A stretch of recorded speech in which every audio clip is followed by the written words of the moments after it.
IFPHന്റെ 2171 പ്രതിദിന സൂം വെബിനാറിലേക്ക് എല്ലാവരെയും സ്വാഗതം ചെയ്തുകൊള്ളുന്നു. ഇന്ന് നമ്മുടെ ക്ലാസ് ആരംഭിക്കുന്നതിന് മുമ്പ് ഒരു നിമിഷം ഈശ്വര പ്രാർത്ഥന. നന്ദി. ഇന്ന് നമുക്ക് അതിഥിയായി എത്തിയിരിക്കുന്നത് ഡോക്ടർ പി രാധാകൃഷ്ണ സാറാണ്. Retired chief medical officer, homoeopathy വകുപ്പ്, Keralam. Doctor RK new life advanced ഹോമിയോപ്പതിയുടെ സ്ഥാപകർ. Doctor Surya Rajeev PHMS. COPD ചികിത്സയും ഹോമിയോപ്പതിയും ചികിത്സാനുഭവങ്ങൾ എന്ന വിഷയത്തിൽ തുടർച്ചയായി ഡോക്ടർ നമുക്ക് ക്ലാസ് എടുത്തുകൊണ്ടിരിക്കുകയാണ്. അനാറ്റമിയും physiology, pathophysiology, assessment of the case using hidden protocol and finding out similimum using methods of triangle എന്ന വിഷയങ്ങളിൽ ക്ലാസ് എടുത്തു കഴിഞ്ഞു. ഔഷധ പ്രയോഗം 3-ാം ഭാഗമാണ് ഇന്ന് ക്ലാസ് എടുക്കുന്നത്. ഈ ക്ലാസ് എടുക്കുന്നതിന് ഡോക്ടർ പി രാധാകൃഷ്ണൻ സാറിനെയും ഡോക്ടർ സൂര്യ രാജീവിനെയും സ്നേഹപൂർവ്വം ആദരപൂർവ്വം ഈ പ്ലാറ്റ്ഫോമിലേക്ക് സ്വാഗതം ചെയ്തുകൊള്ളുന്നു. സാറിന് ആരംഭിക്കാം.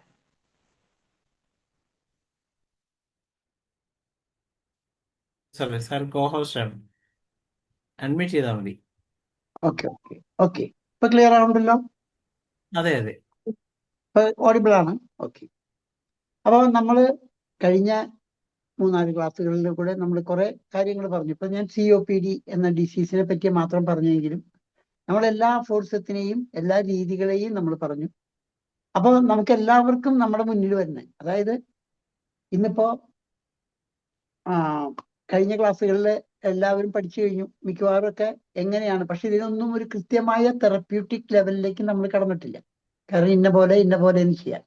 അപ്പോ അടുത്ത ഒരു ക്ലാസ്സോടുകൂടി നമുക്കത് വൈൻഡപ്പ് ചെയ്യാൻ പറ്റുമോ നോക്കട്ടെ. എന്തായാലും കഴിഞ്ഞ ക്ലാസ്സുകൾ എല്ലാവർക്കും ഇഷ്ടപ്പെട്ടോ? ഇനി ഏതെങ്കിലും സംശയങ്ങളോ എന്തെങ്കിലും വല്ലതും പറയാനോ വല്ലതും ഉണ്ടോ? കൂടുതലായിട്ട് പറയണമെങ്കിൽ ഡയറക്ഷനോ ഏതെങ്കിലും വേണമെങ്കിൽ സംശയങ്ങൾ ഉണ്ടെങ്കിൽ ആ തരത്തിൽ നമുക്ക് മുന്നോട്ട് പോവാം, കുഴപ്പമില്ല. കഴിഞ്ഞ ചാർട്ട് ഒക്കെ എല്ലാവരും വായിച്ചു നോക്കിയിരുന്നോ?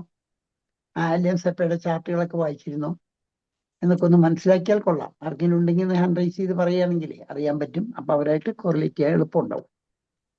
അപ്പൊ കഴിഞ്ഞ ക്ലാസ്സുകളിൽ ഉണ്ടെങ്കിൽ ഒരു മിനിറ്റ്. ആരെങ്കിലും സംശയം ഉണ്ടെങ്കിൽ ഒന്ന് ഹാൻഡ് റൈസ് ചെയ്യണേ. നല്ല മനസ്സിലാകുന്ന ക്ലാസ്സുകളായിരുന്നു സാർ. സംശയം കാണാൻ വഴിയില്ല. അപ്പൊ ഓക്കെ. അപ്പൊ ഞാൻ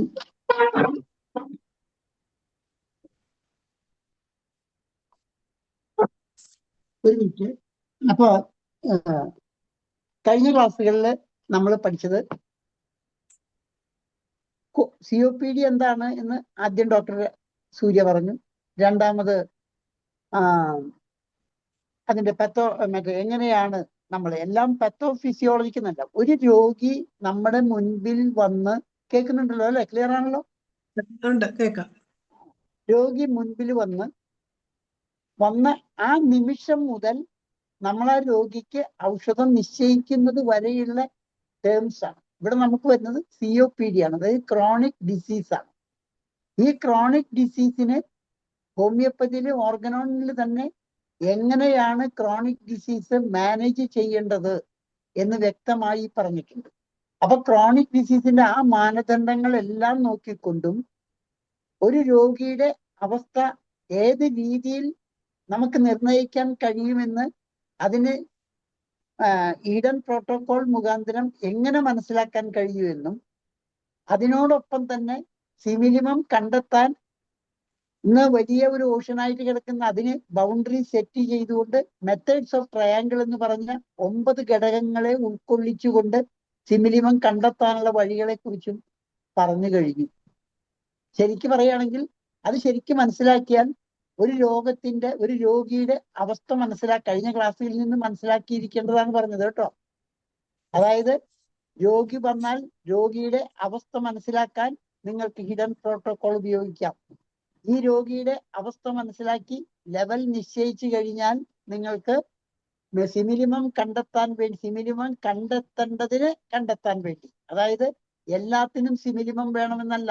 ലെവൽ 1, ലെവൽ 2, ലെവൽ 3, ലെവൽ 4 ഇതിനൊന്നും സിമിലിമം ഒരു മസ്റ്റ് അല്ല. അപ്പോ സിമിലിമം അല്ലാത്തതെന്നല്ല, നമുക്ക് സിംറ്റമാറ്റിക് ആയിട്ട് കൊടുക്കാം, കീനോട്ട് പ്രിസ്ക്രിപ്ഷൻ ആയിട്ട് കൊടുക്കാം, പത്തോളജിക്കൽ പ്രിസ്ക്രിപ്ഷൻ ആയിട്ട് കൊടുക്കാം, ഓർഗൻ ബേസിൽ കൊടുക്കാം, ഓർഗാനോപ്പതിക്കലി കൊടുക്കാം. ഇങ്ങനെ പലതരത്തിലുള്ള ട്രീറ്റ്മെന്റുകളും നമുക്ക് ലെവൽ 1, ലെവൽ 2, ലെവൽ 3 അപ്ലിക്കബിൾ ആണ്. പക്ഷെ when comes to level 4, level 4ന്റെ പ്രത്യേകത എന്താണെന്ന് വെച്ചാൽ ലെവൽ 4ൽ നിന്ന് നമ്മൾ നല്ലവണ്ണം കൃത്യമായി ഒരു ക്രോണിക് കേസ് എടുത്തവർക്ക് അതിനെ ലെവൽ 3ലേക്ക് റിവേഴ്സ് ചെയ്യാൻ സാധിക്കും. ആ ലെവൽ 4th കേസ് റിവേഴ്സ് ചെയ്യണമെങ്കിൽ നമ്മൾ കൃത്യമായ ഹോമിയോപ്പതിക് റെമഡി കൊടുത്തിരിക്കും. കൃത്യമായ റെമഡി അല്ല, കൃത്യമായ രീതിയിൽ മാനേജ് ചെയ്യണം എന്നുള്ളതാണ് അതിന്റെ കൃത്യം. അതോടൊപ്പം തന്നെ അതിൽ വീഴ്ച വന്നാൽ ഇത് പ്രോഗ്രസ് ചെയ്ത് ലെവൽ 5ലേക്ക് കടക്കും ചെയ്യും. അപ്പൊ we are in critical situation while we are handling the level 4. Level 4ന്റെ പ്രത്യേകത എന്താണ്? സിംറ്റം, പാത്തോളജി, മൈസം, പിന്നെ temperament, lab investigation, even in surgery. ഇതെല്ലാം ഞാൻ ആദ്യം പറഞ്ഞിരുന്നതാണ്. അപ്പൊ ഈ രീതിയിൽ നമ്മൾ സ്കോറിംഗ് സിസ്റ്റത്തിൽ സ്കോർ ചെയ്യുന്ന പറ്റുകയാണെങ്കിൽ ലാസ്റ്റ് ആകുമ്പോഴേക്കും ഡോക്ടർ നിതീഷ് കയറുകയാണെങ്കിൽ സ്കോറിംഗ് സിസ്റ്റം കൂടി നിങ്ങൾക്ക് പറഞ്ഞു തരാനുള്ള വഴി ഉണ്ടാക്കി തരാം കേട്ടോ, മാർക്ക് ഇടാം. അപ്പോ ആ ലെവൽ അനുസരിച്ച് കിട്ടാൻ നിങ്ങൾക്ക് ഏത് തരത്തിലുള്ള ചികിത്സ വേണം, that is you can make A plan of treatment towards this chronic case. അവിടെയാണ്. അപ്പൊ നമ്മൾ കഴിഞ്ഞ ക്ലാസ്സുകളിലെല്ലാം അലർജിക് റൈനൈറ്റിസിന്റെ ആലിയൻസപ്പ തൊട്ട് ഡീജനറേറ്റീവ് സ്റ്റേറ്റ്സിൽ ലാസ്റ്റ് കിടക്കുന്ന ഫോസ്ഫറസ് വരെയുള്ള എല്ലാ സ്റ്റേജുകളെയും വിവരിച്ചുകൊണ്ടുള്ള എല്ലാ കാര്യങ്ങളും നമ്മളിവിടെ പറഞ്ഞു കഴിഞ്ഞു. ആ പറഞ്ഞതിനനുസരിച്ച് നമുക്ക് ഇവിടെ എന്താണ് ഓർഗൻ എവല്യൂഷൻ. ഇപ്പൊ ഓർഗൻ എവല്യൂഷൻ മാപ്പിൽ നമുക്ക് നോക്കി അറിയാം എവിടെ നിന്നൊക്കെ ആരംഭിക്കുന്നു. Nose, sinus, larynx, trachea, bronchi, bronchioles and alveoli. ഇതൊരു ചങ്ങല പോലെയാണ്. കാരണം മ്യൂക്കസ് മെംബ്രെയിൻ കവറിംഗ് ആണ് അല്ലെ. മ്യൂക്കസ് മെംബ്രെയിൻ കവറിങ്ങിനോട് കൂടി ഇൻഫ്ലമേറ്ററി പ്രോസസ്സിങ് ഇങ്ങനെ കണ്ടിന്യൂ ചെയ്തുകൊണ്ടിരിക്കും. അതായത് നീർക്കെട്ട് ഇങ്ങനെ താന്ന് ഇങ്ങനെ പോയിക്കൊണ്ടിരിക്കും നമ്മൾ ട്രീറ്റ്മെന്റ്. മാത്രമല്ല എപ്പോഴും ഒരു ഡിസെൻഡിങ് ഓർഡറിലാണ്. നാസൽ കംപ്ലീറ്റ് നേരെ നാസൽ ഫാരിങ്സ്, ലാരിങ്സ്, ട്രക്കിയ ഇങ്ങനെ താഴോട്ട് വരും. അപ്പൊ ഈ ഒരു അവസ്ഥയിലാണ് ഇതുണ്ടാവണമെങ്കിൽ നമ്മൾ ഇൻഫ്ലമേറ്ററി സ്റ്റേജിന് നമ്മൾ മനസ്സിലാക്കണം. അപ്പൊ പാത്തോളജിക്കലാണെങ്കിൽ എങ്ങനെ വരിക? അത് ഫങ്ഷണൽ, ഇൻഫ്ലമേറ്ററി, റിക്കറന്റ് ഇൻഫ്ലമേഷൻ, ഇതെല്ലാം ആ ചാർട്ടിലുണ്ട് കേട്ടോ, സ്ക്രീൻഷോട്ട് ചെയ്തവർക്ക്. അതായത് ഫങ്ഷണൽ, പാത്തോളജിക്കൽ എവല്യൂഷൻ എങ്ങനെയാ വരുന്നത്? ഇതിങ്ങനെ മൂക്ക് ഒരേ അറ്റം തൊട്ട് തുടങ്ങുന്നു. അതേ സമയത്ത് പാത്തോളജിക്കൽ എവല്യൂഷൻ വരുന്നത് functional, inflammatory, recurrent inflammatory, then hyperplasia, then fibrosis, then last degenerative and last failure. ഇങ്ങനെയാണ് വരുന്നത്. ഇതേ ഒരു കോഴ്സ് ഉണ്ട്. എ ക്രോണിക് ഡിസീസ് എല്ലാത്തിനും അതിൻ്റെതായ ഒരു കോഴ്സ് റൺ ചെയ്യും. അപ്പൊ ഇൻഫ്ലമേറ്ററി പ്രോസസ്, ഫങ്ഷണലിന് ഇൻഫ്ലമേറ്ററി പ്രോസസ്സിൽ നിന്ന് ഡീജനറേറ്റീവ് സ്റ്റേറ്റ് വരെ കണ്ടു നടക്കുന്ന സമയത്ത് ഓരോ സമയത്തും ഉപയോഗിക്കാവുന്ന മരുന്നുകൾ വളരെ വിദഗ്ധമായി തന്നെ നമുക്ക് ഉപയോഗിക്കാൻ സാധിക്കും. അപ്പൊ ഇത്രയും കാര്യങ്ങളാണ് നമ്മൾ കഴിഞ്ഞ ക്ലാസ്സുകളിലെല്ലാം പഠിച്ചത്. ഇതിനെ ഇനി ഉറപ്പിക്കുകയാണ്. ഇപ്പൊ നമ്മൾ ഒരു പേഷ്യന്റ് വന്നാൽ എന്തെല്ലാം നമ്മൾ ഇതിനു വേണ്ടി ചോദിക്കണം, അറിയണം. ഒരു കേസ് ടേക്കിംഗ് എല്ലാവർക്കും അറിയാലോ അല്ലെ. എല്ലാവരും അവരവർക്ക് തോന്നിയ പോലെ കേസ് എടുക്കുന്നുണ്ടെന്ന് അർത്ഥം. കേസ് എടുക്കാന്ന് പറഞ്ഞാൽ കേസ് വരുന്ന രോഗിയോടൊന്ന് രോഗം ചോദിക്കണം, മരുന്ന് പറയണു, രോഗിയെ കാണുമ്പോൾ തന്നെ രോഗം മനസ്സിലാക്കണവർക്ക് മരുന്ന് നിശ്ചയിക്കണം. അതെല്ലാം സാധാ level 1, 2, 3 cases only, not in chronic disease. Chronic ഡിസീസിൽ നമ്മൾ ഓരോന്നും അനലൈസ് ചെയ്താൽ വളരെ നല്ല റിസൾട്ടും കൂടുതൽ കാര്യങ്ങൾ അറിയാനും രോഗിയെ ബോധ്യപ്പെടുത്തിക്കൊണ്ട് ചികിത്സിക്കാനും നിങ്ങൾ കഴിവാർജിക്കും എന്നുള്ളതാണ് എനിക്ക് പറഞ്ഞു തരാനുള്ളത്. അപ്പൊ നമ്മൾ ആദ്യം തന്നെ എന്താണ്, എവിടെ നിന്നാണ് ഈ രോഗം, where did the disease begin, എവിടെ നിന്ന് രോഗം സ്റ്റാർട്ട് ചെയ്തു, അത് കഴിഞ്ഞാൽ അതിന്റെ ഹിസ്റ്ററി. ഇപ്പൊ എവിടെ നിന്ന് ആരംഭിച്ചു എന്ന് പറയുമ്പോൾ നമ്മൾ എന്താ ചോദിക്കുക? സാധാരണഗതിയിൽ ഒരു രോഗം വന്നു കഴിയുമ്പോൾ നമ്മളിപ്പോ ഏത് കേസ് ചോദിക്കുമ്പോഴും ഹിസ്റ്ററി, HPC ചോദിക്കുമ്പോൾ ചിലർ പറയും വല്ല ടൂറ് പോയവരെ കുഴപ്പമുണ്ടായില്ല, ടൂറ് പോയപ്പോഴാണ്, അല്ലെങ്കിൽ ഏതെങ്കിലും പ്രത്യേക ഒരു ഫ്രൂട്ട് കഴിച്ചപ്പോഴാണ്, അല്ലെ. നമുക്ക് പല കേസുകളും പലതരത്തിലാണ് നമുക്ക് വരിക. അല്ലെങ്കിൽ നമ്മൾ കോസ് അന്വേഷിക്കുമ്പോൾ നമ്മളിവിടെ മെന്റൽ കോസ് വല്ലതും ഉണ്ടോ, ഫിസിക്കൽ കോസ് ഉണ്ടോ എന്നൊക്കെ ചോദിച്ചു. നമ്മളിതൊന്നും ചോദിക്കണ്ട. സാധാരണ രീതിയിൽ എവിടെ നിന്നാണ് ആരംഭിച്ചത് എന്ന് നമ്മൾ മനസ്സിലാക്കിയിരിക്കണം. അത് ചോദിക്കാം, അവർ പറയുന്നതിൽ നിന്നും മനസ്സിലാക്കാം. അത് കഴിഞ്ഞാൽ ഇത് റിപ്പീറ്റഡ് ആയിട്ട് ഉണ്ടാകാറുണ്ടോ എന്നുള്ളതാണ്. റിപ്പീറ്റഡ് ആയിട്ട് ഉണ്ടാകാറുണ്ടോ എന്ന് പറഞ്ഞാൽ ആദ്യം ഒരിക്കൽ ഉണ്ടായിട്ടുണ്ടാവും, അപ്പോ ആദ്യം ഒരിക്കൽ ഉണ്ടായിട്ടുള്ളത് എന്ന് പറയുമ്പോൾ അതിന്റെ അർത്ഥം എന്താണ്? അതിനു വേണ്ടി ട്രീറ്റ്മെന്റ് എടുത്തിട്ടുണ്ട്. ആദ്യം ഉണ്ടായത് ഒന്നുകിൽ ട്രീറ്റ്മെന്റ് എടുത്തിട്ട് മാറാം, അല്ലെങ്കിൽ ട്രീറ്റ്മെന്റ് എടുക്കാതെ മാറാം, അല്ലെ? ഏത് തരത്തിലാണെങ്കിലും ദാറ്റ് നമ്മളത് മനസ്സിലാക്കിയിരിക്കണം. കാരണം ഇന്നത്തെ മിക്കവാറും കാര്യങ്ങളിൽ നമ്മൾ മറ്റുള്ള സിസ്റ്റത്തിൽ നിന്ന് വരുമ്പോൾ സ്റ്റെറോയിഡ്സ് ഒക്കെ ഉപയോഗിക്കുന്ന ആൾക്കാരാണെങ്കിൽ മിക്കവാറും തുമ്മലുള്ള ആൾക്കാർക്ക് തുമ്മൽ നിർത്താൻ വേണ്ടി സ്റ്റെറോയിഡ്സ് ഒക്കെ ഉപയോഗിക്കുന്ന ഒരു ശീലങ്ങളൊക്കെ ഉണ്ട്. അപ്പൊ നമ്മൾ തീർച്ചയായിട്ടും അത് മനസ്സിലാക്കാം. അതുപോലെ ഇപ്പൊ ശ്വാസം മുട്ടാണെങ്കിൽ തന്നെ പഴയ പോലത്തെ ശ്വാസം മുട്ടുകളൊന്നും നമുക്കിപ്പോ കാണാൻ സാധിക്കില്ല. കാരണം എല്ലാവരും ഇൻഹേലറും മറ്റൊക്കെ ഉപയോഗിച്ചുകൊണ്ടിരിക്കണം. അപ്പൊ നമുക്ക് അവന്റെ ഡെപ്ത് ഒറ്റ നോട്ടത്തിൽ മനസ്സിലാക്കാൻ സാധിക്കില്ല. അപ്പോ ഹിസ്റ്ററി ഓഫ് റിപ്പീറ്റഡ്, അങ്ങനെ ഉണ്ടാവുന്ന റിപ്പീറ്റഡ് ആയിട്ടുള്ള അറ്റാക്സ് ഉണ്ടോ, ഉണ്ടാകുന്നുണ്ടെങ്കിൽ എന്തെല്ലാം ചെയ്യുന്നു കൃത്യമായി മനസ്സിലാക്കിയിരിക്കണം. അത് കഴിഞ്ഞ് അതിൽ നിന്ന് സപ്രഷൻസ് വല്ലതും ഉണ്ടാകാൻ സാധ്യതയുണ്ടോ എന്ന് നമുക്ക് നോക്കുന്നതും നല്ലതാണ്. സപ്രഷൻസ് എന്ന് പറയുമ്പോൾ നമ്മളെപ്പോഴും സ്കിൻ ഡിസീസ് മാത്രം സപ്രസ് ചെയ്യണമെന്നില്ല. ഏതെങ്കിലും ഔഷധങ്ങൾ കഴിച്ചിട്ടോ അല്ലെങ്കിൽ ഏതെങ്കിലും കൃത്യമായ എല്ലാ രോഗത്തിനും അതിൻ്റെതായ ഒരു കോഴ്സ് ഉണ്ട് എന്ന് മനസ്സിലാക്കണം. പിന്നെ സപ്രഷൻ ഹിസ്റ്ററി കഴിഞ്ഞാലോ കോൺസ്റ്റിറ്റ്യൂഷണൽ സസെപ്റ്റിബിലിറ്റി. പിന്നെ നോക്കേണ്ടത് കോൺസ്റ്റിറ്റ്യൂഷണൽ സസെപ്റ്റിബിലിറ്റി. അതായത് അവിടെ നമ്മൾ നോക്കേണ്ടത്, ഞാൻ സ്പീഡ് കൂടുന്നുണ്ടോ? മനസ്സിലാവുന്നില്ലേ? മനസ്സിലാവുന്നുണ്ട്. സെൻസിറ്റീവ് എന്ന് പറയുമ്പോൾ നമുക്ക് തെർമൽ സെൻസിറ്റിവിറ്റി ആവാം, അല്ലെ? അതുപോലെ ഓരോ സെൻസിറ്റീവ് ഉണ്ട്. അപ്പൊ സെൻസിറ്റിവിറ്റി, ദെൻ ഫാമിലി ഹിസ്റ്ററിയിൽ നിന്ന് നമുക്ക് കുറെ കോൺസ്റ്റിറ്റ്യൂഷൻ കിട്ടും, അല്ലെ? Constitutional susceptible. ഇപ്പൊ ജനറ്റിക് ആണോ ഹെറിഡിറ്ററി ആണോ എല്ലാം മനസ്സിലാക്കാം. ട്യൂബർകുലർ ടെൻഡൻസീസ്, അതുപോലെ ക്യാൻസർ ടെൻഡൻസീസ്, ഇതെല്ലാം അല്ലെങ്കിൽ റിക്കറന്റ് ആയിട്ടുള്ള ആൾക്കാരിലൊക്കെ ഉണ്ടാകുന്ന കാര്യങ്ങൾ, നമ്മൾ ഇത്തരം കാര്യങ്ങളിൽ അതിനെല്ലാം നമ്മൾ കോൺസ്റ്റിറ്റ്യൂഷണൽ സസെപ്റ്റിബിലിറ്റി എന്ന ലാബലിന് ഡീൽ ചെയ്യാറുണ്ട്. അപ്പൊ ഇത്തരത്തിൽ വല്ലതും ഉണ്ടോ? പിന്നെ വേണം നമ്മൾ നോക്കണം കറന്റ് പെത്തോളജി നോക്കുമ്പോഴാണ് അവിടെയും നേരത്തെ പറഞ്ഞ പോലെയാണ് ഫങ്ഷണൽ ഓൾട്ടറേഷൻ എന്ന് പറയുമ്പോൾ നമ്മുടെ സോറിക് മൈൽസ് ആണ് അവിടെ. അപ്പൊ ഫങ്ഷണൽ ആയിട്ടുള്ള ഒരു മാറ്റം വരുന്നുവെങ്കിൽ, അതായത് സ്ട്രക്ചറൽ ആയിട്ടുള്ള ഡാമേജ് ഉണ്ടാകുന്നതിന് മുമ്പ് ഉണ്ടാകുന്ന ഫങ്ഷണൽ ഓൾട്ടറേഷൻസ് അങ്ങനെ ഉണ്ടെങ്കിൽ, അപ്പൊ കറന്റ് പാത്തോളജി ഏതവസ്ഥയിൽ നിൽക്കുന്നു എന്ന് മനസ്സിലാക്കിയിരിക്കണം. അതിൽ നിന്ന് വളരെയധികം നമ്മുടെ മെഡിക്കൽ സയൻസ് അഡ്വാൻസ് ചെയ്തിരിക്കുകയാണ്. ടെക്നോളജിയിൽ ടെസ്റ്റ് ചെയ്യാൻ പറ്റും. പല ബ്ലഡ് ടെസ്റ്റ് ചെയ്തെടുക്കും. ഇപ്പൊ CRP നോക്കും. അങ്ങനെ ഓരോ കാര്യങ്ങൾ നോക്കി TC, DC, ESR റുട്ടീൻ ടെസ്റ്റുകൾ നോക്കുമ്പോൾ നമുക്ക് മനസ്സിലാവും. റുട്ടീൻ ടെസ്റ്റ് നമുക്ക് നോക്കുമ്പോൾ ഇപ്പൊ TC നോക്കി ടോട്ടൽ കൗണ്ട് നോക്കി കഴിയുമ്പോൾ നമുക്കറിയാം ലൂക്കോപ്പനി ആണോ ലൂക്കോസൈറ്റോസിസ് ആണോ. അത് കഴിഞ്ഞ് ഡിഫറൻഷ്യൽ കൗണ്ട് കഴിയുമ്പോൾ നമുക്ക് മനസ്സിലാവും എന്ത്, നമ്മൾ റുട്ടീൻ ടെസ്റ്റിൽ മാത്രം തന്നെ നമുക്കൊരു ചെറിയ അനുമാനം എടുക്കാൻ സാധിക്കും. റുട്ടീൻ ടെസ്റ്റില് അതെങ്ങനെ റുട്ടീൻ ടെസ്റ്റിൽ എടുക്കാൻ സാധിക്കും? ഹലോ, കേൾക്കുന്നുണ്ടോ? കേൾക്കുന്നുണ്ട് സാറേ.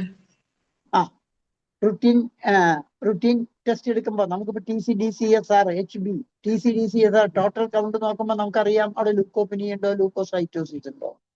അതുകൊണ്ടാണ് അതിന്റെ ഡിഫറൻഷ്യൽ കൗണ്ട് എടുക്കുമ്പോൾ തന്നെ അറിയാം അത് ബാക്ടീരിയൽ ഡിസീസ് ആണോ, അതോ വൈറൽ ആണോ, അത് അലർജിക് ആണോ, അല്ലേ? നമുക്ക് എസിനോഫിൽസ്, ലിംഫോസൈറ്റ്സ്, ന്യൂട്രോഫിൽസിന്റെ ഒക്കെ ആക്സിലറേഷൻ കാണുമ്പോൾ നമുക്ക് മനസ്സിലാവും. അപ്പോ അങ്ങനെ ഇഷ്ടം പോലെ മെത്തേഡുകളെ കൊണ്ട് ഫങ്ഷണൽ ഓൾട്ടറേഷൻസ് ഒക്കെ മനസ്സിലാക്കാൻ സാധിക്കും. ഇതെല്ലാം മനസ്സിലാക്കി കഴിയുമ്പോൾ നമ്മൾ മനസ്സിലാക്കണം ഇന്ന മാറ്റങ്ങൾ വരണമെങ്കിൽ, ഇപ്പൊ WBC കൂടണമെങ്കിൽ എന്തെല്ലാം അടിസ്ഥാനപരമായ കാരണം നമ്മളിൽ ഉണ്ടാവും. ഇപ്പൊ നമുക്കറിയാം ഓപ്സോണിക് ഇൻഡെക്സ് റേസ് ചെയ്യാനുള്ള മെഡിസിൻ നമുക്ക് ഏതാണെന്ന് അറിയാലോ എല്ലാവർക്കും അറിയുന്ന മരുന്നാണ് ഓപ്സോണിക് ഇൻഡെക്സ് റേസ് ചെയ്യാൻ. വിരാറ്റംബിരിഡിയം ഓപ്സോണിക് ഇൻഡെക്സ്, ബോറിക് ഇൻട്രൊഡക്ഷൻ വായിച്ചു നോക്കിയാൽ ഓപ്സോണിക് ഇൻഡെക്സ്. അപ്പോ അത് WBC നമ്പർ കുറവുള്ള ആൾക്കാരിലെ ഇമ്മ്യൂണിറ്റി ക്രിയേറ്റ് ചെയ്യാൻ വേണ്ടിയിട്ട് നമുക്ക് വിരാറ്റംബിരിഡിയം കൊടുക്കാം.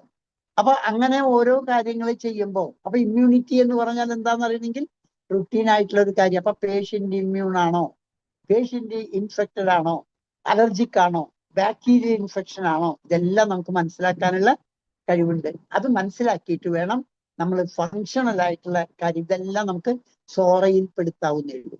ഇതിനെ നമ്മൾ ഒമിറ്റ് ചെയ്ത് അതിന്റെ പ്രോഗ്രഷനിലേക്ക് പോയി സ്ട്രക്ചറൽ ഡാമേജ് വരുത്തുകയാണെങ്കിൽ, അതായത് ഒരു ഇൻഫ്ലമേറ്ററി പ്രോസസ് എങ്ങനെയായാലും ഇറിറ്റേഷൻ കഴിഞ്ഞാൽ ഇൻഫ്ലമേഷൻ ആണ് ഉണ്ടാകുക. അപ്പൊ ഇൻഫ്ലമേഷൻ ഉണ്ടായി കഴിയുമ്പോഴോ ഇൻഫ്ലമേഷന്റെ റിസൾട്ട് എങ്ങനെയാണ്? ഇൻഫ്ലമേഷൻ പല സ്ഥലങ്ങളിൽ ഇവിടെ ഇപ്പോൾ COPD ആവുമ്പോൾ മ്യൂക്കസ് മെംബ്രെയിനിലാണ് ഇൻഫ്ലമേഷൻ വരുന്നത്. മ്യൂക്കസ് മെംബ്രെയിനിൽ ഇൻഫ്ലമേഷൻ വരുമ്പോൾ അത് സ്പ്രെഡിങ് ടൈപ്പ് ആണ്. സ്പ്രെഡിങ് ടൈപ്പ് ആകുമ്പോൾ മ്യൂക്കസ് ഗ്ലാൻസിന്റെ സെക്രീഷൻ കൂടുമ്പോൾ കഫം വർദ്ധിക്കും. കഫം വർദ്ധിക്കുമ്പോൾ എന്തുണ്ടാവും? നാരോനസ് ആ ബ്രോങ്കസിനൊക്കെ നാരോ ആയി തീരും. ചെറിയ അപ്പൊ നമുക്ക് വീസിങ് സൗണ്ട് വന്നു, കഫം പോവില്ല, തടസ്സങ്ങൾ വരും. അതിനെല്ലാം മാൽട്രീറ്റ് ചെയ്താൽ അത് പതുക്കനെ താഴോട്ട് ഇറങ്ങും. എവിടേക്ക്? ലാറിങ്സ്, ട്രക്കിയ, ബ്രോങ്കൈ എന്നും പറഞ്ഞിട്ട് ഇറങ്ങി ആ ഇൻഫ്ലമേറ്ററി സ്റ്റേജിൽ നമ്മൾ മാൽട്രീറ്റഡ് ആണെങ്കിൽ, മാൽട്രീറ്റഡ് കൃത്യമായ രീതിയിൽ മനസ്സിലാക്കി മെഡിസിനോടൊപ്പം കൊടുക്കേണ്ട accessory measures should also be given, കൊടുത്തോളണം. നമ്മൾ അഡ്വൈസ് കൊടുക്കേണ്ടത്, അതായത് ഇപ്പൊ പനിയുള്ള കുട്ടിയാണ്, പനി വന്നു, ഇൻഫെക്ഷൻ വന്നു, അല്ലെങ്കിൽ ആ ടെമ്പറേച്ചർ വന്നു, ന്യൂമോണിക് കൺസോൾട്ടേഷൻസ് ഉണ്ടാവാൻ പാടില്ല. അപ്പൊ നമ്മളിങ്ങനെ ഓരോ കാര്യങ്ങൾ എപ്പോ റെസ്പിറേറ്ററി കംപ്ലൈന്റ് ഉണ്ടാവുമ്പോഴും നമ്മൾ അവിടെ ലങ്ങിലോ ആൽവിയോളയിലൊക്കെ ഇൻഫ്ലമേറ്ററി കണ്ടീഷൻ, ബ്രോങ്ക്യോൾസിലൊക്കെ ഇൻഫ്ലമേറ്ററി കണ്ടീഷൻസ് വരാതിരിക്കാൻ പ്രത്യേകം ശ്രദ്ധിക്കണം.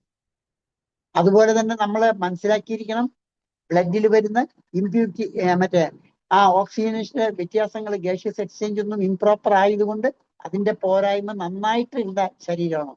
അപ്പൊ ഇതെല്ലാം മനസ്സിലാക്കിയിട്ട് കറന്റ് പത്തോളജി പെർഫെക്റ്റ് ആയിട്ട് മനസ്സിലാക്കി എടുത്താൽ നിങ്ങൾക്ക് ചികിത്സയിൽ വലിയ റിസൾട്ട് കിട്ടും.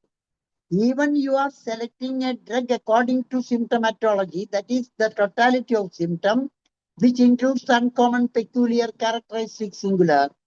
ഈ 4 സിംറ്റമിനെ അനലൈസ് ചെയ്താലും PQRS symptoms, peculiar, queer, rare and singular symptom വെച്ച് ഐഡന്റിഫൈ ചെയ്ത് ഒറ്റയ്ക്ക് കൊടുത്താലും, whatever the medicine you are giving, ഏത് മെഡിസിൻ നമ്മൾ കൊടുക്കുകയാണെങ്കിലും അതിന് അതിൻ്റെതായ ഒരു പത്തോഫിസിയോളജിക്കൽ ഫിയർ, ഒരു ആക്ഷൻ ഫിയർ ഉണ്ട്.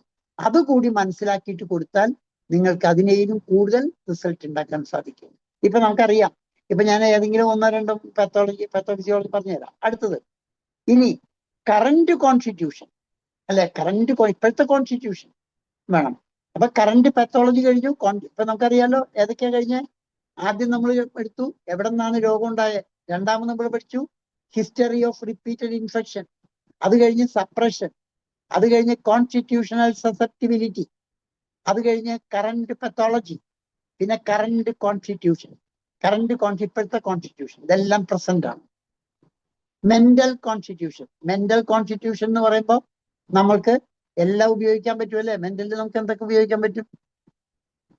ടെമ്പറമെന്റ് ഉപയോഗിക്കാം. ടെമ്പറമെന്റ് നമുക്കറിയാലോ, എല്ലാവർക്കും അറിയാം. Temperament choleric temperament, sanguinic temperament, nervous temperament, melancholic temperament ഇല്ലേ, എല്ലാവർക്കും അറിയാം. കോളറിക് ടെമ്പറമെന്റ് ലീഡർഷിപ്പ് ക്വാളിറ്റിയാണ് കോളറിക് ടെമ്പറമെന്റ്. നെർവസ് ആണ് നെർവസ് ടെമ്പറമെന്റ്. സാങ്ക്വിനസ് ആണ് ആ മടിയ ലക്ഷണങ്ങൾ. ഇതുപോലെയുള്ള ഓരോ ടെമ്പറമെന്റ് മനസ്സിലാക്കുമ്പോൾ ഏതൊരു പേഷ്യന്റ് വന്നാലും ടെമ്പറമെന്റ് മനസ്സിലാക്കാൻ അവരുടെ പെരുമാറ്റത്തിൽ നിന്നും അവരുടെ ഇരിപ്പ്, നടപ്പ് എല്ലാത്തിൽ നിന്നും തന്നെ സാധിക്കുന്ന കാര്യമാണ്. അപ്പൊ എല്ലാവരും ടെമ്പറമെന്റ് ഒക്കെ ഒന്ന് പഠിച്ചു വെക്കണം, നല്ലതാണ്. പ്രത്യേകിച്ച് എന്റെ ക്ലാസ്സിലൊക്കെ നിർബന്ധമായി അത് അറിഞ്ഞിരിക്കുന്നത് വളരെ യൂസ്ഫുൾ ആയിരിക്കും. അപ്പൊ ഒരു പേഷ്യന്റ് വന്നാൽ ടെമ്പറമെന്റ് എല്ലാവരും ഒന്ന് വായിച്ചു നോക്കൂ, എല്ലാം നോക്കി മനസ്സിലാക്കണം, നല്ലതാണ്. അപ്പൊ മെന്റൽ. പിന്നെ വരുന്നതാണ് തെർമൽ. എന്ന് പറയുമ്പോൾ നമുക്ക് എല്ലാവരും പറയും ചില്ലി റെമഡി, ഹോട്ട് റെമഡി. എന്താണ് ചില്ലി എന്ന് അറിയണം. ചില്ലി എന്ന് പറഞ്ഞാൽ എന്തുകൊണ്ടാണ് that chilliness happens? That is because of the vasoconstriction which are occurring within the body. അങ്ങനെ നിൽക്കുന്ന ആൾക്കാരിൽ തീർച്ചയായിട്ടും അവിടെ ചൂടാണ് ആവശ്യം, കൺസ്ട്രിക്ട് ചെയ്തൊക്കെ ഇരിക്കണം. അപ്പോൾ നമ്മള് അതുപോലത്തെ തെർമൽ നോക്കണം. അപ്പൊ ചൂട്, തണുപ്പ്. പിന്നെ വരുന്നത് ജനറൽസ് നോക്കണത് ആണ് ശരിയായ രീതി. Mental general, physical general. നമ്മുടെ ശരീരത്തിനെ ജനറലായിട്ട് എടുക്കുക. അത് നമുക്ക് എടുക്കാൻ പറ്റുന്ന മരുന്നുകൾ ഏതൊക്കെയാണ്? ഡ്രീംസ് വെച്ച് നോക്കാൻ നമുക്ക് എളുപ്പത്തിൽ പറ്റിയെന്ന് വരില്ല. നമ്മൾ ജനറലായിട്ട് ഫിസിക്കൽ ജനറൽ, അവരുടെ ബാക്കിയുള്ള ജനറൽസ് എല്ലാം നോക്കുക. മെന്റൽ ജനറൽസ് നോക്കുക. പെക്യൂലിയേഴ്സ് ഒക്കെ എടുക്കുന്നതിന് മുമ്പ് ഇതെല്ലാം നമ്മൾ തറവായിരിക്കും. ഈ ജനറൽസ് ഒക്കെ നമുക്ക് വേറെ കാര്യമുണ്ട്. ചില കേസുകളിൽ ഇപ്പൊ ഫോർ എക്സാമ്പിൾ ഇപ്പൊ ഒരു തലമുടി നരയ്ക്കുന്നു ഒരു പേഷ്യന്റ് വന്നു, നമ്മൾ ശരിക്കും അവർക്ക് കോൺസ്റ്റിറ്റ്യൂഷൻ എങ്ങനെ എഴുതി കൊടുക്കും? അപ്പൊ സിംറ്റംസ് വളരെ കുറഞ്ഞു വരുന്നു. അപ്പൊ ആ പറയുന്നതിന് മരുന്ന് എഴുതുന്ന നേരത്തെ അവരെ മനസ്സിലാക്കുമ്പോഴും അവരുടെ ജനറൽസ് എടുക്കാം, അപ്പറ്റൈറ്റ്, തേഴ്സ്റ്റ്, മറ്റേ എല്ലാം കൂട്ടി നമുക്ക് എടുക്കാൻ പറ്റും. ഇപ്പൊ വേണ്ട, ഒരു കേസ് എടുക്കുമ്പോൾ ബയോഡാറ്റയിൽ നിന്ന് തന്നെ നിങ്ങൾക്ക് റൂബ്രിക്കുകൾ സെലക്ട് ചെയ്യാം. From the biodata itself U are getting rubrics. Second സ്റ്റെപ്പിൽ വരുമ്പോൾ കേസ് ടേക്കിങ്ങിൽ അങ്ങനെയാണ് വരിക. ഇപ്പൊ നെയിം, ഏജ്, സെക്സ്, ഓക്കുപ്പേഷൻ, അല്ലേ, ശരിയല്ലേ? ഇതെല്ലാം നമുക്ക് അനലൈസ് ചെയ്ത് നോക്കുമ്പോൾ നിങ്ങൾക്ക് കിട്ടും.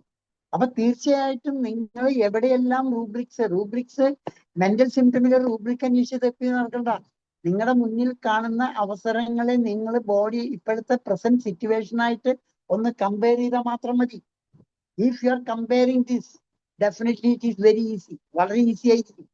അപ്പോ അതുപോലെ ഓരോ കേസ് ടേക്കിങ്ങിൽ വരുമ്പോൾ നമ്മളൊരു പേഷ്യന്റ് വന്ന് ഒരാൾ പറയണേത്ത് ഇവരുടെ എന്താ പ്രത്യേകത എന്ന് അന്വേഷിക്കാൻ നോക്കി എന്നാൽ കിട്ടില്ല. What they are saying, you write in your paper. You just after that, you just think what they are saying. And what are all the situations which are creating for that? എന്തുകൊണ്ടാണ് ആ രോഗി അങ്ങനെയുള്ള ഒരു അവസ്ഥാവിശേഷത്തിൽ വരാൻ കാരണം എന്ന് അന്വേഷിക്കാനുള്ള കഴിവുണ്ടായാൽ മതി. അപ്പൊ കോൺസ്റ്റിറ്റ്യൂഷൻ കറന്റ് പാത്തോളജി. ഇനി കറന്റ് കോൺസ്റ്റിറ്റ്യൂഷനിലെ മെന്റൽ, തെർമൽ, ജനറൽ, പിന്നെ നെക്സ്റ്റ് ലാസ്റ്റ് ഈസ് പർട്ടിക്കുലേഴ്സ്. ഇനി ഇത് കഴിഞ്ഞിട്ടാണ് കറന്റ് സ്റ്റേജ്. ഈ കറന്റ് സ്റ്റേജിൽ ഇവിടെ മയസ്മാറ്റിക് ഇത് പറഞ്ഞാലും നിങ്ങൾ മനസ്സിലാക്കിയാൽ മതി, ഇൻഫ്ലമേറ്ററി ആണോ, ഇൻഡ്യൂറേറ്റീവ് ആണോ, അൾസറേറ്റീവ് ആണോ എന്ന് മനസ്സിലാക്കിയാൽ മതി. ഇപ്പൊ ഏത് ഡയഗ്നോസിസ് കൊണ്ടുവരികയാണെങ്കിലും എന്തെങ്കിലും ഒരു ഐറ്റീസ് ഉണ്ടാവും, അല്ലെങ്കിൽ ഒരു ഇൻഡ്യൂറേഷൻ കണ്ടീഷൻസ് പറയും, ഇല്ലെങ്കിൽ ഒരു അൾസറേറ്റീവ് കണ്ടീഷൻ. അപ്പൊ ഡയഗ്നോസിസ് കിട്ടുമ്പോൾ തന്നെ നിങ്ങൾക്ക് ഏകദേശം ഒരു മയസം മനസ്സിൽ വയ്ക്കാം. നിങ്ങൾ കണക്ക് കൂട്ടുന്ന മയസം ശരിയായി കമ്പൈൻഡ് മയസ്മാറ്റിക് ഡിസോർഡേഴ്സ്. അവിടെ നമ്മൾ ടൈം ലൈൻ എടുക്കാനൊന്നും ഇതിന് നമ്മൾ പഠിപ്പിച്ചിട്ടില്ല. ടൈം ലൈനൊക്കെ എടുക്കുകയാണെങ്കിൽ ബർത്ത് ഹിസ്റ്ററി തൊട്ട് നമ്മൾ ടൈം ലൈൻ എടുക്കും. ജനിക്കുമ്പോൾ അന്ന് തൊട്ടുള്ള ടൈം ലൈനാണ് ഈ പ്രായം വരെയുള്ള ടൈം ലൈൻ ഉണ്ടായിരുന്ന എല്ലാ ഒക്കറൻസസും, എല്ലാ സംഭവ വികാസങ്ങളും നോട്ട് ചെയ്തു വച്ചിരിക്കണം. കാരണം നിങ്ങൾ ട്രീറ്റ് ചെയ്യണത് ഏറ്റവും ലാസ്റ്റ് ഉണ്ടായ പ്രസന്റ് കംപ്ലൈന്റിന്റെ HPCയിൽ നിന്ന് you have to go back. അപ്പോഴേ നിങ്ങൾക്ക് ഹിയറിംഗ് ലോസിന്റെ പ്രിൻസിപ്പിൾ പ്രകാരമുള്ള more important to less important, first appeared symptom last appeared symptom first എന്നുള്ള സിംറ്റംസ് ഒക്കെ കാണാൻ കഴിയും. അല്ലാതെ വെറുതെ നമ്മൾ കൊടുക്കുമ്പോൾ ഈ ശ്വാസം മുട്ടുള്ള ആൾക്ക് മരുന്ന് കൊടുത്ത് ചൊറി വന്നു, ഇപ്പൊ സ്കിൻ ഡിസീസ് വന്നു, നമ്മൾ രക്ഷപ്പെട്ടു. Never think so. അങ്ങനെ ചിന്തിക്കില്ല നമ്മൾ ഒരിക്കലും. Even that because of the suppression of the skin that which may provoke this, but in between there may be incidence. ആ സപ്രഷൻ ഉണ്ടായത് ഒരു കൃത്യമായ ട്രീറ്റ്മെന്റ് കൊടുത്തതിന് ശേഷമാണെങ്കിൽ അത് ചിലപ്പോൾ ഏതെങ്കിലും ബാക്കിയുണ്ടെങ്കിൽ വന്നു പോയി എന്ന് വരും. അപ്പൊ അതിൽ മാത്രം എന്ന് വിചാരിക്കരുത്. But you must understand the miasmatic differences. സോറയോ സിഫിലിസോ സൈക്കോസിസോ, അതായത് സോറിക് ജീൻ ഐ ഡി ആണോ, സൈക്കോട്ടിക് ആണോ, സിഫിലിറ്റിക് ആണോ ജീൻ ഐ ഡി എന്ന് മനസ്സിലാക്കാൻ നമ്മൾ അറിയും. അപ്പൊ അതിന് ഏറ്റവും എളുപ്പ വഴിയാണ് ഞാൻ സൂത്ര വഴിയാ പറഞ്ഞത്, ഇൻഫ്ലമേഷൻ. കാരണം രോഗത്തിലെ പേരിൽ തന്നെ കാണും, ഇൻഫ്ലമേറ്ററി ആണോ, ഇൻഡ്യൂറേറ്റീവ് ആണോ, അൾസറേറ്റീവ് ആണോ, ഓർ കമ്പൈൻഡ്. ഇപ്പൊ ക്യാൻസറിൽ നമ്മൾ കണ്ടല്ലേ, ക്യാൻസറിൽ എന്താ 5 സ്റ്റേജും പോസിറ്റീവ് ആയിരിക്കും. ആദ്യം ഒരു ഫൈബ്രസ് കണ്ടീഷൻ ഉണ്ടാവും, അത് കഴിഞ്ഞാൽ ഒരു ഇൻഫ്ലമേറ്ററി കണ്ടീഷൻ ഉണ്ടാവും, ഒരു ഇൻഡ്യൂറേഷൻ കണ്ടീഷൻ ഉണ്ടാവും, ഒരു അൾസറേറ്റീവ് കണ്ടീഷൻ ഉണ്ടാവും, ഒരു ഡീജനറേറ്റീവ് ഡിസ്ട്രക്റ്റീവ് കണ്ടീഷൻ. ഈ 5ഉം ഒരു കോശത്തിൽ തന്നെ ഒരേ ഭാഗത്തുണ്ടാകുന്നതിൽ പറ്റി. That is the reason why it is incurable nowadays.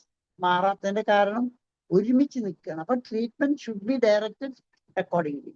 അപ്പൊ ക്രോണിക് ട്രീറ്റ്മെന്റ് ചെയ്യുമ്പോൾ അപ്പൊ കറന്റ് സ്റ്റേജ്, അപ്പൊ നമ്മളിവിടെ COPD ആണ് എടുക്കുന്നത്. ഇനി സൂര്യ ഒരു 2-3 പത്തോ, ഇപ്പൊ നിങ്ങളുടെ മനസ്സിൽ പാത്തോ ഫിസിയോളജിക്കലായിട്ട് മരുന്ന് കണ്ടെത്തേണ്ട സ്റ്റേജ് എന്നുള്ളതിന് പകരം സിംറ്റം ആയിട്ട് എടുക്കണ തരത്തിൽ അതുകൂടി ഒന്ന് പറഞ്ഞു തരാം. അതായത് ടോട്ടാലിറ്റി ഓഫ് സിംറ്റംസ് എങ്ങനെയാണ്, അതായത് എല്ലാവർക്കും അറിയാവുന്ന ഒരു രീതി. ടോട്ടാലിറ്റി ഓഫ് സിംറ്റംസിലെ COPD-യിലാണെങ്കിൽ നമുക്കറിയാം കഫ്, മറ്റേ ഇത് ഈ സിംറ്റം. അപ്പൊ ഏതൊരു സിംറ്റം നിങ്ങൾ എടുത്താലും whatever be the symptom, if you are getting, നിങ്ങൾ അതിനെ കംപ്ലീറ്റ് ഫോമിലേക്ക് ആക്കാൻ പഠിക്കണം. That is the most. Cough എന്ന് പറയുമ്പോൾ ലങ്സ് ആണോ, ലാറിങ്സ് ആണോ, ട്രക്കിയ ആണോ എന്ന് മനസ്സിലാക്കണം. ലാറിഞ്ചൽ കഫ് വ്യത്യാസമല്ലേ, ട്രക്കിയൽ കഫ് വ്യത്യാസമല്ലേ, ബ്രോങ്കിയൽ കഫ് വ്യത്യാസമല്ലേ. അപ്പൊ each and every cough is different, വ്യത്യാസം ഉണ്ടാവും. അപ്പൊ നമ്മൾ എന്ത് ചെയ്യണം? അത് നമ്മൾ നോക്കിക്കൊണ്ടിരിക്കും. അപ്പൊ കഫിന്റെ പ്രത്യേകത, അപ്പൊ ബ്രോങ്കൈറ്റിസ്, ഇപ്പൊ നമ്മൾ ബ്രോങ്കൈറ്റിസ് വന്നു, അപ്പൊ കഫ് അതുപോലെ സിംറ്റം, അപ്പൊ അതിനെ കംപ്ലീറ്റ് ആക്കണം. ഈ കംപ്ലീറ്റ് ആക്കുന്ന സിംറ്റം ഈ ഒരു പേഷ്യന്റ് ഒരു സിംറ്റം ആവില്ല പറയാ, അതോടൊപ്പം വെച്ചിട്ടുണ്ടെങ്കിൽ പല സിംറ്റംസും പറയാം. 1, 2, 3, 4 4 നമ്മളാക്കിയെടുക്കണം. ആ 4 ആക്കിയെടുക്കുന്ന സമയത്ത് നിങ്ങൾക്ക് അതിൽ നിന്ന് മെഡിസിൻ സെലക്ട് ചെയ്യാം. those who want to prescribe classically or the symptomatologically. പക്ഷെ ഇത് പ്രിസ്ക്രൈബ് ചെയ്യുന്ന നേരത്ത് തന്നെ നിങ്ങൾക്ക് ലെഫ്റ്റ് സൈഡില് ഇതിന്റെ organ, system, the present status, ഇത് 3 നോക്കാം. ഇത് 3 നോക്കിക്കഴിഞ്ഞാൽ 2 ഒപ്പം പോയി കഴിഞ്ഞാൽ മെഡിസിൻ സെലക്ട് ചെയ്ത് വരുമ്പോൾ കമ്പൈൻ ചെയ്യാൻ സാധിക്കും.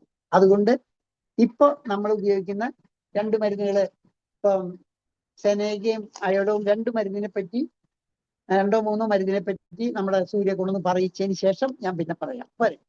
അപ്പൊ സൂര്യ ഒന്ന് വിളിക്കാം. സൂര്യ, മോളെ ഒരു കാര്യം ചെയ്ത് പത്തോഫിസിയോളജിക്കലായിട്ട് നമ്മൾ പറയുന്നത് ന്യൂറോളജിക്കൽ ആയിട്ടുള്ള റെമഡി ഏതാണ്? വാഗസ് നെർവ് ഇറിറ്റേറ്റ് ചെയ്യുന്ന റെമഡി ആന്റിറ്റാർച്ച്, സെനേഗ. അപ്പൊ ആന്റിറ്റാർച്ചും സെനേഗയും ഒന്ന് ആദ്യം എക്സ്പ്ലെയിൻ ചെയ്യാം. അത് കഴിഞ്ഞിട്ട് മറ്റേക്ക് പോവാം. ഒന്ന് പറഞ്ഞു. ആന്റിയംടാർട്ട് കേൾക്കുന്നില്ലേ? കേൾക്കാം. ആന്റിയംടാർട്ട് നമുക്കറിയാം, നമ്മുടെ ഫസ്റ്റ് ആയിട്ട് മെറ്റീരിയൽ മെഡിക്കൽ കീനോട്ടിലുള്ള ഒരു സിംറ്റം തന്നെ. അതിന്റെ ആക്ഷൻ എന്താ? ത്രൂ ദ ന്യൂമോഗാസ്ട്രിക് നെർവ്, അതായത് വാഗസ് നെർവ്. ന്യൂമോഗാസ്ട്രിക് നെർവ് പഴയ വാഗസിന്റെ പഴയൊരു പേരാണ്, 10th cranial nerve. Through the pneumogastric nerve അതിന്റെ സിംറ്റംസ് എങ്ങനെയാ? When the patient coughs there seems to be a lot of mucus in the bronchi. പക്ഷെ cough ചെയ്യുമ്പോൾ പക്ഷെ കുറെ എക്സ്പെക്ടറേറ്റ് ചെയ്യുമെന്ന് വിചാരിക്കും, പക്ഷെ നത്തിങ് കംസ് ഔട്ട്. അതായത് when the patient coughs there seems to be a large collection of mucus in the bronchi. It seems as if much would be expectorated but nothing comes out. അതായത് ഈ സെനേഗയും അതുപോലെ തന്നെ ആന്റിയംടാർട്ട് ഏകദേശം opposite ആയിട്ടാണ് work ചെയ്യണത്. അതായത് എന്താ പറയണത് വെച്ച് കഴിഞ്ഞാൽ, ഈ ആന്റിയംടാർട്ട് വാഗസ് നെർവിനെ ഡിപ്രസ് ചെയ്യും. അതായത് വാഗസ് നെർവാണ് നമ്മുടെ കഫ് റിഫ്ലെക്സ്, സ്നീസ് റിഫ്ലെക്സ് ഒക്കെ ഉണ്ടാക്കുന്നത്. വാഗസ് നെർവിലൂടെയാണ് ഇതൊക്കെ ഉണ്ടാവുന്നത്. കഫ് റിഫ്ലെക്സ്, സ്നീസ് റിഫ്ലെക്സ് ഒക്കെ വാഗസ് നെർവിലൂടെയാണ് ഉണ്ടാവുന്നത്. അപ്പോ ഈ ആന്റിയംടാർട്ട് ഡിപ്രസ് ചെയ്യുമ്പോൾ, വാഗസ് നെർവിനെ ഡിപ്രസ് ചെയ്യുമ്പോൾ എന്താ അവസ്ഥ? അതായത് നമുക്ക് ചുമയ്ക്കാൻ പറ്റാത്തൊരവസ്ഥ.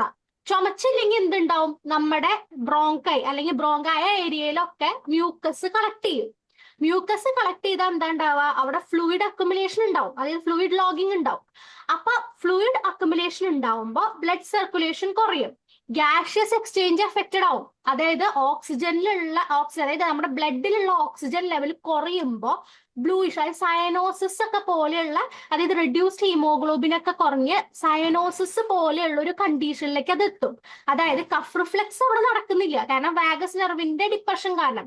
അപ്പൊ എന്തുണ്ടാവും? മ്യൂക്കസ് അവിടെ കെട്ടിക്കടന്ന് ബ്ലഡ് സർക്കുലേഷൻ കുറഞ്ഞ് നമ്മുടെ ബ്ലഡിൽ ഓക്സിജൻ കുറഞ്ഞ് സയനോസിസ് കണ്ടീഷൻ ആവും.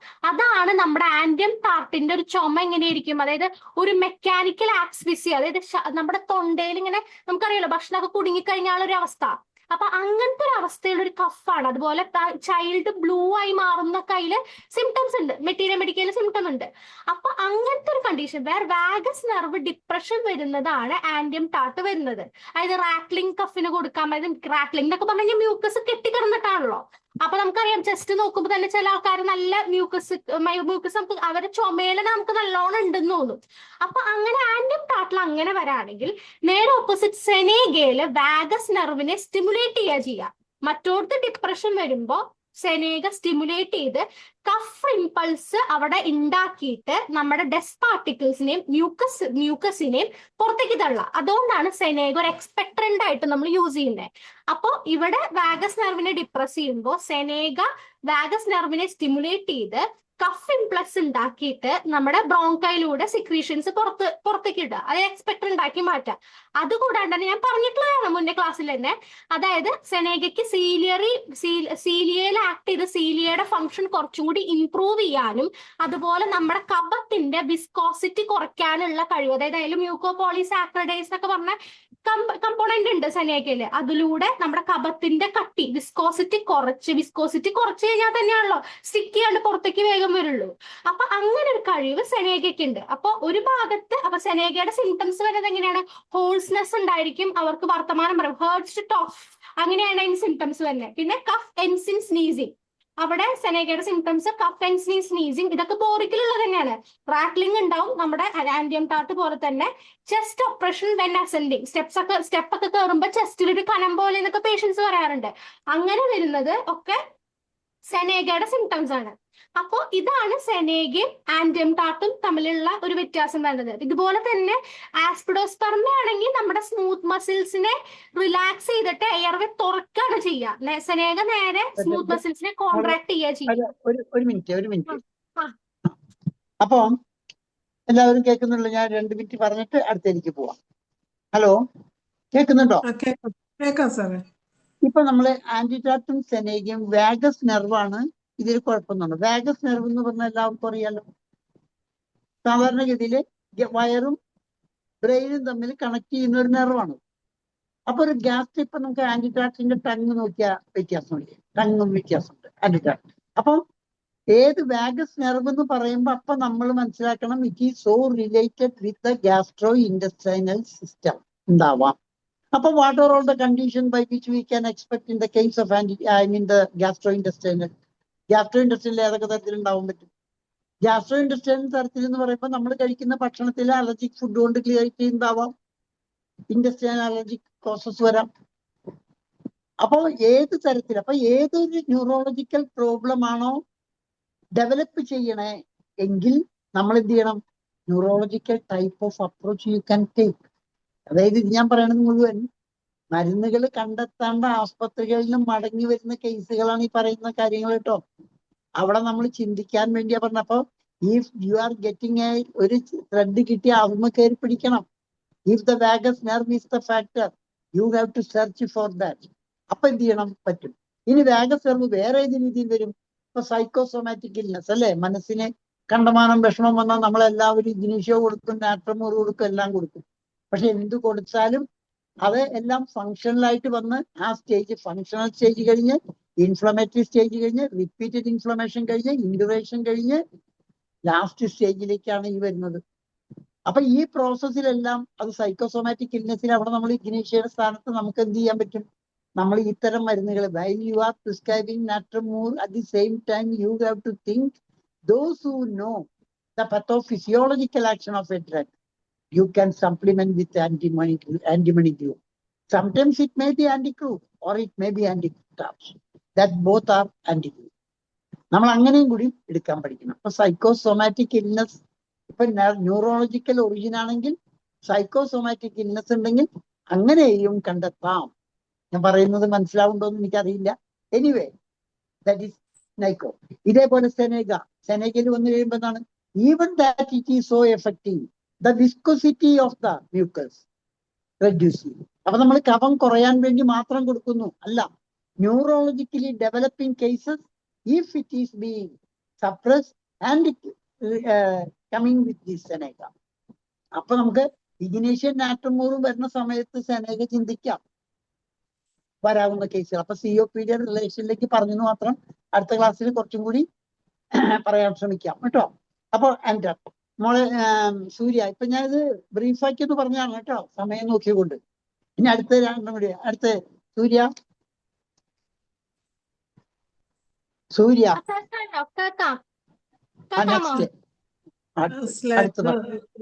ക്യാമറ നേരെ വെക്കണം. ശരിയായില്ലേ? ഓക്കെ അല്ലേ? അടുത്ത പറയൂ. ഇനി നമ്മള് പറയണത് വേറെ നമ്മളൊരു ടിഞ്ചർ നമ്മളിപ്പോ യൂസ് ചെയ്യുന്നത് ലൊബീലിയ എന്ന് പറഞ്ഞ ടിഞ്ചർ, അതായത് നമ്മുടെ ഇന്ത്യൻ ടൊബാക്കോ. അപ്പൊ ലൊബീലിയയിൽ എന്താ സംഭവിക്കുന്നത്? നമ്മുടെ ലൊബീലിയയുടെ സിംറ്റംസ് വരുന്നത് എങ്ങനെയാണ്? ഡിസ്നിയ, അതായത് ശ്വാസം മുട്ട് ഫ്രം ദ കൺസ്ട്രക്ഷൻ ഓഫ് ചെസ്റ്റിന്റെ കൺസ്ട്രക്ഷൻ കൊണ്ട് ഡിസ്നിയ വരിക. അതെപ്പോഴാണ് കൂടുക? എക്സേർഷൻ എന്തെങ്കിലും ചെയ്യുമ്പോൾ കൂടും. അതുപോലെ തന്നെ അവർക്കൊരു പ്രഷർ അല്ലെങ്കിൽ ഒരു weight sensation on the chest ameliorated by rapid walking. ഇതൊക്കെ ബോറിക്കിലുള്ള സിംറ്റംസ് തന്നെയാണ്. അപ്പൊ അവർക്കൊരു റിംഗിങ് കഫ് ആയിരിക്കും, ഷോർട്ട് ബ്രെത്ത് ആയിരിക്കും, അതുപോലെ തന്നെ കാച്ചിങ് അറ്റ് ദ ത്രോട്ടിൽ ഒരു ക്യാച്ച് ചെയ്യണ പോലത്തെ ഒരു സെൻസേഷൻ സ്റ്റേജിൽ ഉണ്ടായിരിക്കും. അപ്പൊ ഈ ലൊബേലിയയുടെ മെയിൻ സിംറ്റംസ് ഇതൊക്കെയാണ്. ബോറിക്ക് വായിച്ചാൽ മതി. പിന്നെ അതിലെന്താ സംഭവിക്കുന്നതെന്ന് വെച്ച് കഴിഞ്ഞാൽ ലൊബേലിയ നമ്മുടെ ആൽവിയോല വോൾ, അതായത് ആൽവിയോലയുടെ വോളില് ഒരു ജസ്റ്റാ കാപ്പിലറി റിസപ്റ്റേഴ്സ് ഉണ്ട്. ഈ ജസ്റ്റാ കാപ്പിലറി റിസപ്റ്റേഴ്സിനെ ഈ ജസ്റ്റാ കാപ്പിലറി റിസപ്റ്റേഴ്സ് എന്ന് പറഞ്ഞു കഴിഞ്ഞാൽ ഒരു സെൻസേഴ്സ് ആണ്. അതായത് നമ്മുടെ ബോഡിയിലൊക്കെ എന്തെങ്കിലും സെൻസേഴ്സ് എന്ന് പറഞ്ഞാൽ നമ്മുടെ ബോഡിയിൽ എന്തെങ്കിലുമൊക്കെ ചെറിയ മാറ്റങ്ങൾ ഉണ്ടാകുമ്പോൾ നമ്മൾ ബാരോ റിഫ്ലക്സ് ഒക്കെ കേട്ടിട്ടില്ലേ, നമ്മൾ അങ്ങനെ കേട്ടിട്ടുണ്ടല്ലോ, നമ്മുടെ PaO2 അതായത് പാർഷ്യൽ പ്രഷർ ഓഫ് ഓക്സിജൻ ഒക്കെ കുറയുമ്പോൾ സ്റ്റിമുലേറ്റഡ് ആവുന്നത്. അതുപോലെ ഇവിടെ ഈ നമ്മുടെ ലങ്സിൽ അല്ലെങ്കിൽ ആൽവിയോലയിലൊക്കെ എന്തെങ്കിലും ഫ്ലൂയിഡ് ഓവർലോഡോ ഫ്ലൂയിഡ് കൂടുതലായിട്ട് വരികയും അല്ലെങ്കിൽ ഓക്സിജൻ കുറയുമ്പോഴൊക്കെ ഈ ജസ്റ്റാ കാപ്പിലറി റിസപ്റ്റേഴ്സ് സ്റ്റിമുലേറ്റ് ആവും. ഇവരെന്താ ചെയ്യണമെന്ന് വെച്ച് കഴിഞ്ഞാൽ ലൊബിയില് ചെന്നിട്ട് ഈ ജസ്റ്റാ കാപ്പിലറി റിസപ്റ്റേഴ്സിനെ ചെന്ന് ബൈൻഡ് ചെയ്യും. ഒന്നുമില്ല, സെൻസറി നെർവ് എൻഡിങ്സ് തന്നെയാണ്. അപ്പൊ ബൈൻഡ് ചെയ്യുമ്പോൾ എന്താ ഉണ്ടാവണമെന്ന് വെച്ച് കഴിഞ്ഞാൽ അത് കഫ് റിഫ്ലെക്സിനെ പ്രൊമോട്ട് ചെയ്യുകയും ചെയ്യും, റെസ്പിറേറ്ററി സെന്ററിനെ സ്റ്റിമുലേറ്റ് ചെയ്യുകയും ചെയ്യും. ഒന്നുമില്ല, ഈ ജസ്റ്റാ കാപ്പിലറി റിസപ്റ്റേഴ്സ് നേരെ ചെന്നിട്ട് സെൻസറി ഫൈബേഴ്സിലൂടെ റെസ്പിറേറ്ററി സെന്ററിനെ സ്റ്റിമുലേറ്റ് ചെയ്യുകയും ചെയ്യും, നമ്മുടെ ആസ്പിഡോസ്പെർമ ചെയ്യണ പോലെ തന്നെ. അതുകൂടാണ്ട് തന്നെ കഫ് റിഫ്ലെക്സിനെ പ്രൊമോട്ട് ചെയ്യുകയും ചെയ്യും. അപ്പൊ നമുക്ക് കഫ് വന്നിട്ട് നമുക്ക് എക്സ്പെക്ടറന്റ് ആയിട്ട് വർക്ക് ചെയ്യുകയും ചെയ്യും. അതാണ് ഈ ലൊബീലിയയിൽ സംഭവിക്കുന്നത്. അതായത് ജസ്റ്റാ കാപ്പിലറി റിസപ്റ്റേഴ്സ് ആണ് മെയിൻ ആയിട്ട്, അതിലൂടെയാണ് ഇവിടെ വർക്ക് ചെയ്യുന്നത്. ഇനി അയോഡം എന്ന് പറയുമ്പോൾ നമുക്കറിയാം അയോഡത്തിൽ ഒരു ഇറിറ്റേഷൻ, നമ്മുടെ ഒരു ഇച്ചിങ് ഓഫ് ദ ലങ്സ് എന്നാ പറയുന്നത്. ഇച്ചിങ് ഓഫ് ദ ലങ്സിൽ നിന്ന് കഫ് വന്ന് ഇവിടെ അയോഡത്തിന്റെ പ്രത്യേകത എന്താ വെച്ച് കഴിഞ്ഞാൽ കഫ് നമ്മുടെ ബ്രോങ്കയിൽ നിന്ന് നേസൽ കാവിറ്റിയിലേക്കാണ് കഫ് വരുന്നത്. അതായത് കഫിന്റെ ഒറിജിൻ വരുന്നത് നമ്മുടെ ലങ്സിൽ നിന്നാണ്. ലങ്സിൽ നിന്ന് ബ്രോങ്കൈ മുകളിലേക്കാണ് കഫ് വരുന്നത്. അപ്പൊ ഈ കഫിൽ എന്ന് വെച്ച് കഴിഞ്ഞാൽ ഈ കഫ് ഇറിറ്റേഷൻ അല്ലെങ്കിൽ ഇച്ചിങ് ഓഫ് ലങ്സ് എന്ന് പറഞ്ഞാൽ തന്നെ അതൊരു പെയിൻ. അതായത് നമുക്കറിയാലോ ചെസ്റ്റിൽ ചില ആൾക്കാർക്ക് അല്ലാണ്ട് നമുക്ക് ഇച്ചിങ് ഒന്നും ലങ്സിൽ നമുക്ക് ഫീൽ ചെയ്യില്ല. അപ്പൊ എന്തോ ഒരു ഡിസ്കംഫേർട്ട് വരുന്നത് ലങ്സിൽ നിന്ന് നേസൽ കാവിറ്റിയിലൂടെയാണ് ഇവിടെ കംപ്ലൈന്റ് വരുന്നത്. അയോഡിൻ നമുക്കറിയാം, നമ്മൾ ഈ ഫോറൻസിക് മെഡിസിനിലൊക്കെ നമ്മൾ അയോഡിൻ കഴിച്ചു കഴിഞ്ഞാൽ നമുക്കറിയാം ഒരു ബ്രോങ്കൈറ്റിസ് സിംറ്റംസ് ആണ് പ്രൊഡ്യൂസ് ചെയ്യുക. അപ്പൊ അതുപോലെ തന്നെ നമ്മുടെ ഇതിന്റെ സിംറ്റംസ്, അതായത് അയോഡിന്റെ സിംറ്റംസ് എടുത്താൽ തന്നെ നമുക്കറിയാം ഒരു ഇൻഫ്ലമേറ്ററി സിംറ്റംസ് ആയിരിക്കും കൂടുതൽ. അതായത് കാരണം ഇതിന്റെ മെയിൻ ആയിട്ടുള്ള ആക്ഷൻ വരുന്നത് മ്യൂക്കസ് മെംബ്രെയിനിലാണ്. ഈ അയോഡം, അതായത് ലാരിങ്സ്, ട്രക്കിയ, അവരൊക്കെ മ്യൂക്കസ് മെംബ്രെയിനിലാണ് അയോഡം ആക്ട് ചെയ്യണത്. അപ്പൊ നമുക്കറിയാം അയോഡത്തിന്റെ സിംറ്റംസ് നമ്മൾ സ്റ്റെപ്പ് കയറുമ്പോൾ ശ്വാസം കിട്ടാത്ത അവസ്ഥ, അതുപോലെ മെംബ്രെയിനിയസ് ക്രൂപ്പ്, അതായത് നമ്മുടെ പട്ടി കുറയ്ക്കണ പോലത്തെയാണ് അവരുടെ ചുമ. അപ്പൊ അങ്ങനെ മെയിൻ ആയിട്ട് അയോഡം വരുന്നത് മ്യൂക്കസ് മെംബ്രെയിൻ ഓഫ് ദ ലാരിങ്സും ട്രക്കിയയിലാണ് ആക്ഷൻ വരുന്നത്. അതുപോലെ തന്നെ ഇത് കൂടുതലും ഇൻഫ്ലമേറ്ററി സിംറ്റംസ് ആണ് പ്രൊഡ്യൂസ് ചെയ്യുന്നത്. അതായത് ബ്രോങ്കൈറ്റിസ് അല്ലെങ്കിൽ ലാരിഞ്ചൈറ്റിസ് പോലെയുള്ള കണ്ടീഷൻസിൽ ചുമയൊക്കെ ഉണ്ടെങ്കിൽ നമുക്ക് അയോഡം കൊടുക്കാൻ പറ്റും. പിന്നെ മെയിൻ ആയിട്ട് ഗ്രൈൻഡീലിയാണ് വേറെ റെമഡി പറയുന്നത്. ഗ്രൈൻഡീല ഞാൻ കഴിഞ്ഞ പ്രാവശ്യം പറഞ്ഞതുപോലെ തന്നെ നമ്മുടെ ബോഡിയിൽ ന്യൂട്രോഫിൽ ഇലാസ്റ്റേസിനെ കുറയ്ക്കും. ഈ ന്യൂട്രോഫിൽ ഇലാസ്റ്റേസിനെ കുറച്ചു കഴിഞ്ഞാൽ നമ്മുടെ ആൽവിയോലയുടെ വോളിലുള്ള എലാസ്റ്റിൻ ഇല്ലേ, അത് പ്രൊട്ടക്റ്റഡ് ആവും. അപ്പൊ എംഫസീമ പോലുള്ള കണ്ടീഷൻസ് പ്രോഗ്രസ് ചെയ്യാണ്ടിരിക്കാൻ ചാൻസ് കുറവാണ്. അപ്പോൾ നമ്മുടെ ബോഡിയിൽ ന്യൂട്രോഫിൽ ഇലാസ്റ്റേസിനെ കുറച്ച്, അപ്പൊ ഇലാസ്റ്റേസ് വരുമ്പോൾ എലാസ്റ്റിൻ അവിടെ ഡീഗ്രേഡ് ചെയ്ത് പോടില്ല. അങ്ങനെ ആൽവിയോല വാൾസിനെ നമുക്ക് പ്രൊട്ടക്ട് ചെയ്യാണ് ഗ്രൈൻഡീലിയ ചെയ്യണത്. അപ്പൊ ഈ 3 റെമഡീസ് ആണ് അയോഡം, പിന്നെ ലൊബീലിയ നേരെ ജസ്റ്റാ കാപ്പിലറി റിസപ്റ്റേഴ്സ് പോയി റെസ്പിറേറ്ററി സെന്റേഴ്സിനെ പോയിട്ട് സ്റ്റിമുലേറ്റ് ചെയ്ത് അല്ലെങ്കിൽ കഫ് റിഫ്ലെക്സ് ഉണ്ടാക്കുക ചെയ്യുക. എന്നാൽ അയോഡം നേരെ ഇൻഫ്ലമേറ്ററി ചേഞ്ചസ്, ബ്രോങ്കൈറ്റിസ് പോലത്തെ സിംറ്റംസ് ആണ് ഉണ്ടാക്കുക. ഗ്രൈൻഡീലിയ ന്യൂട്രോഫിൽ ഇലാസ്റ്റേസിനെ കുറച്ചിട്ട് നമ്മുടെ എന്താ പറയാ ഇലാസ്റ്റിൻ, അതായത് ഇലാസ്റ്റിൻ ഡീഗ്രേഡ് ചെയ്യില്ല, അത് പ്രിവെന്റ് ചെയ്യും. ഓക്കെ, അപ്പൊ മനസ്സിലായല്ലോ നിങ്ങൾക്ക്. ലൊബീലിയ വരുന്നതും അയോഡം. അപ്പൊ കഫത്തിനെ ഇളക്കാനുള്ള മരുന്നുകളുണ്ട്, മ്യൂക്കസ്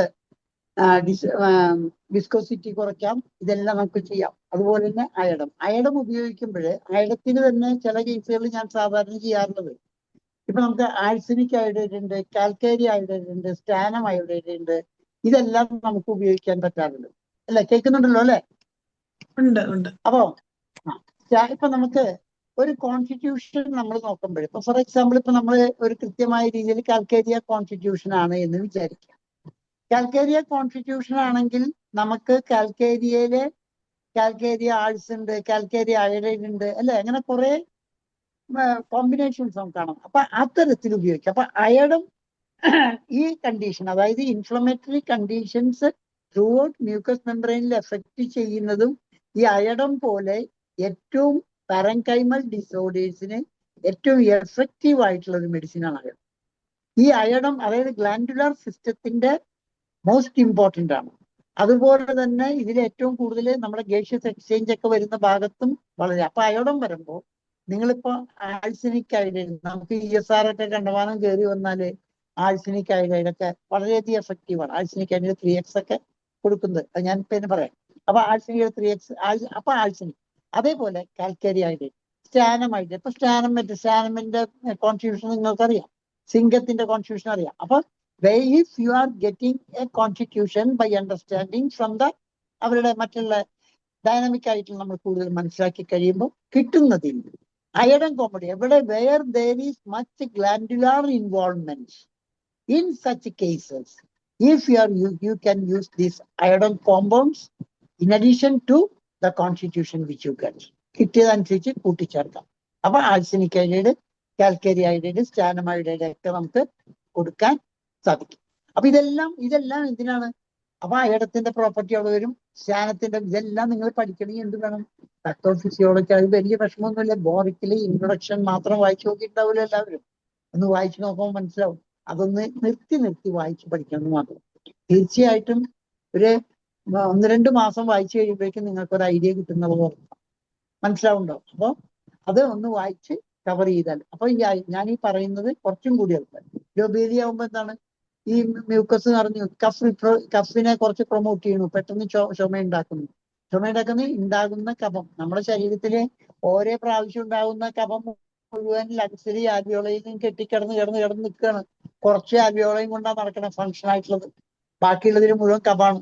അപ്പൊ അതെല്ലാം ഇളക്കാൻ കൂടുതലായിട്ട് ഉപയോഗിക്കും. അപ്പൊ ഏതെങ്കിലും തരത്തിലുള്ള cumulative factor within the body you can use this lobelia. അതിപ്പോ നമുക്ക് ഈ സ്മോക്കേഴ്സ്, മറ്റേ സ്നഫ് യൂസേജ്, അല്ലെങ്കിൽ ഇപ്പൊ ഏതെങ്കിലും അങ്ങനെയുള്ള സൈലീഷ്യൊക്കെ വരുന്ന കണ്ടീഷൻസ് ഒക്കെ നിങ്ങൾക്ക് ഉപയോഗിക്കാൻ സാധിക്കും. ലോബേലിയൊക്കെ ഫോം ചെയ്യാൻ പറ്റും. സൈലീഷ്യ പാലജിക്കായിട്ട് ഉപയോഗിക്കാൻ സാധിക്കും. സൈലീഷ്യ ഫോർ എലിമിനേറ്റീവ് പർപ്പസ് ഉപയോഗിക്കാൻ സാധിക്കും. അതുപോലെ പൾസാറ്റില, സൈലീഷ്യ, കാലിസൾഫ്, ഈ മെഡിസിൻ ഒക്കെ വരുന്ന സമയത്ത് നിങ്ങൾക്ക് ലോബേലിയൊക്കെ വളരെ യൂസ്ഫുൾ ആയിരിക്കും. അപ്പൊ ഇത്രയും കാര്യങ്ങളാണ് ഇപ്പൊ നമ്മൾ പറഞ്ഞിട്ടുള്ളത്. ഇനി ഇതില് നിങ്ങൾക്ക് കുറച്ച് കൂടുതൽ അറിയുന്ന ഏതെങ്കിലും ഭാഗങ്ങൾ ഉണ്ടെങ്കിൽ പറയാം. വല്ലതും ഉണ്ടെങ്കിൽ ഹാൻഡ് റൈസ് ചെയ്യുകയാണെങ്കിൽ ഇതിന് ഞാൻ കണ്ടിന്യൂ ചെയ്യുകയും ചെയ്യാം. ഏതെങ്കിലും ഇപ്പൊ പറഞ്ഞതിൽ ഏതെങ്കിലും കാര്യങ്ങളെ പറ്റി അറിയാനുണ്ടെങ്കിൽ ഒന്ന് ചോദിക്കാന്ന് വെച്ചാൽ ഏത് കംപ്ലൈന്റ് ആയാലും ചോദിച്ചോ. ആസ്പിഡോസ്പെർമയുടെ ഒന്നുകൂടെ ഒന്ന് പറയാൻ പറയുമോ? ആസ്പിഡോസ്പെർമ, സൂര്യ ആ ആസ്പിഡോസ്പെർമ കൂടി ഒന്ന് പറഞ്ഞു കൊടുക്കുന്നു. ഒരു മിനിറ്റ്. ആസ്പിഡോസ്പെർമ എന്താ പറയണ്ടേ? പാത്തോഫിസിയോളജി ആണോ? പറഞ്ഞു തുടങ്ങിയപ്പോഴേ അടുത്തയിലോട്ട് പോയായിരുന്നല്ലോ. അത് അന്ന് ക്ലാസ്സിൽ പറഞ്ഞുകൊണ്ടാണ് ഞാനത് റിപ്പീറ്റ് ചെയ്യുന്നത്. ആസ്പിഡോസ്പെർമ എന്താ ചെയ്യാന്ന് വെച്ച് കഴിഞ്ഞാൽ നമ്മുടെ സ്മൂത്ത് മസിൽസിലെ ഒരു റിസപ്റ്റർ ഉണ്ട്. സ്മൂത്ത് മസിൽസിലെ റിസപ്റ്ററിൽ ചെന്ന് ബൈൻഡ് ചെയ്തിട്ട് സ്മൂത്ത് മസിൽസ് റിലാക്സ് ചെയ്യിക്കും. അപ്പൊ റിലാക്സ് ചെയ്യുമ്പോൾ എന്താ ഉണ്ടാവുക? എയർവേ കുറച്ചുകൂടി തുറക്കും. അപ്പൊ നമുക്ക് കൂടുതലായിട്ട് എയർ സർക്കുലേഷൻ കൂടി നമുക്ക് ബ്രീത്ത് ചെയ്യാൻ പറ്റും. അതാണ് നമ്മൾ ഈ നമ്മുടെ വൈറ്റൽ കപ്പാസിറ്റി, അതായത് നമ്മുടെ സ്റ്റിമുലേഷൻ കൂട്ടാൻ വേണ്ടിയിട്ടാണ് റെസ്പിറേറ്ററി സെന്റർ കൂട്ടിയിട്ട് നമ്മുടെ ആ oxygen, partial pressure of oxygen ഒക്കെ കുറയും. നമ്മൾ കൊറോണയുടെ സമയത്തൊക്കെ കൊടുത്തിരുന്ന മരുന്നായിരുന്നല്ലോ. ഒന്നുമില്ല, സ്മൂത്ത് മസിൽസിൽ ചെന്നിട്ട് അതിന് റിലാക്സ് ചെയ്യുമ്പോൾ എയർവേ തുറക്കും. എയർവേ തുറക്കുമ്പോൾ കൂടുതലായിട്ട് എയർ വന്നു കഴിഞ്ഞ് നമുക്ക് ബ്രീത്ത് ചെയ്യാൻ പറ്റും, കൂടുതലായിട്ട് ബ്രീത്ത് ചെയ്യാൻ പറ്റും. അത്രേ ഉള്ളൂ ആസ്പിഡോസ്പെർമ. ഒരു മിനിറ്റ് ഞാൻ പറഞ്ഞുതരാം. ഞാൻ വായിച്ചു കൊടുക്കാം. Stimulates respiratory center in brain stem, increases oxidation and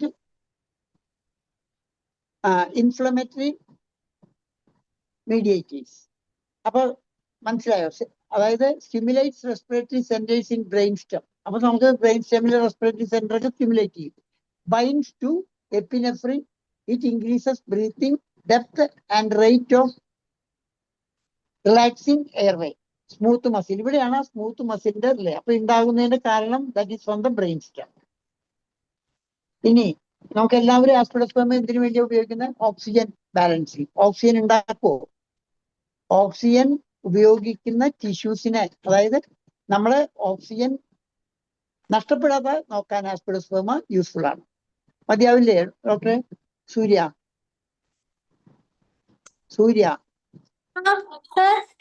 ആ, ആസ്പിഡോസ്പെർമ ആ ബൈൻഡ് സിസ്റ്റം കൂടി ഉറക്കായിരുന്നില്ല. ആസ്പിഡോസ്പെർമ മതി, ഇത്ര മതി. ഇനി അതിൽ വേണമെങ്കിൽ പറഞ്ഞോളൂ. അറിയാമോ ഡോക്ടർക്ക്? ഇനി വേണമെങ്കിൽ ചോദിച്ചോളൂ. അത് മതി സാറ്. ഇതിപ്പോ ഇനിയിപ്പോഴും നമ്മളിപ്പോ നമുക്ക് പറഞ്ഞാൽ മതി. അതായത് ഇത് ഇങ്ങനെ ആക്ഷൻ ഉണ്ട്, ന്യൂറൽ ആക്ഷൻ, സർക്കുലേറ്ററി ആക്ഷൻ, അല്ലെങ്കിൽ അങ്ങനെ ആക്ഷൻസ് എവിടെയാണെന്ന് നോക്കുക, അതിനോട് ബന്ധപ്പെട്ട് നോക്കുക. മനസ്സിലാവുണ്ടോ? ഗ്രാൻസ് ഇൻവോൾവ്മെന്റ് നോക്കുക, നെർവസ്, അങ്ങനെ സിസ്റ്റം ബേസ് നോക്കിയാൽ എല്ലാ കേസ് പെട്ടെന്ന് കണ്ടുപിടിക്കാൻ പറ്റും. ഇനി ആർക്കെങ്കിലും അറിയാനുണ്ടെങ്കിൽ ചോദിക്കാം. ഇനി ജയലളിത ഡോക്ടർ ഒരു സംശയം ചോദിച്ചിട്ടുണ്ട്. ഡോക്ടർ ഒന്ന് അൺമ്യൂട്ട് ചെയ്ത് നേരിട്ട് ചോദിക്കാവേ. സർ, രാധാകൃഷ്ണ സർ, ക്ലാസ് നന്നായിട്ടുണ്ട്. ഞാൻ ചോദിക്കാൻ ഉദ്ദേശിച്ചത് അയഡത്തിന്റെ കാര്യങ്ങൾ ഒത്തിരി പറഞ്ഞു. റെസ്പിറേറ്ററി, അത് തൈറോയിഡിലും ആക്ഷൻ ഉള്ള മെഡിസിൻ അല്ലേ ഇത്? നല്ലപോലെ അതെ, സംശയം എന്താ?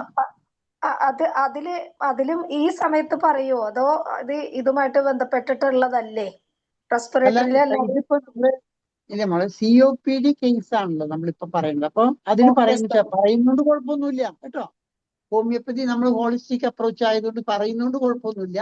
ചോദിക്കാൻ വല്ലതും ഉണ്ടെങ്കിൽ ചോദിച്ചോളൂ, കുഴപ്പമൊന്നുമില്ല. ഇപ്പൊ എന്താണ് അറിയേണ്ടത്? തൈറോയിഡിന്. പക്ഷെ നമ്മൾ എന്ത് ചെയ്യും? പറഞ്ഞോ, ചോദിച്ചോ.